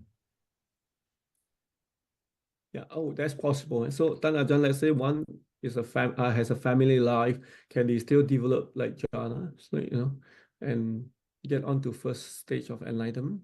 If you have strong mindfulness, that's continuous mindfulness, and if you can see anicca, dukkha, anatta in the body, And the family? Everything, everything physical is anicca, dukkha, anatta. Your body or your family body, your wife's body is all anicca, dukkha, anatta. Oh, okay. Then we have a chance. Yes. Then this person will have a chance to develop jhanas, then equanimous. Yeah, you need the time to be alone though, to be able to have continuous mindfulness. Because if you're dealing with people, then you have to think and talk to people. Then you forget your mindfulness.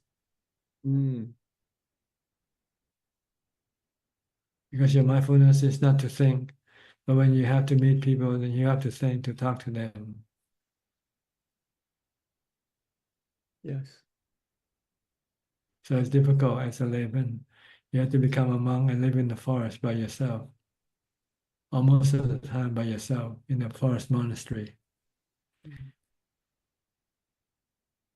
And when you come out to meet people, you don't talk to them. You try to stay mindful with whatever you do. Like if you're on arms round, you just be mindful of your arms collecting. You don't talk to people. You stay quiet and mindful of what you do only. Then this will make it. Then you will have continuous mindfulness. And then when you meditate, you can enter into jhana quite easily and quickly.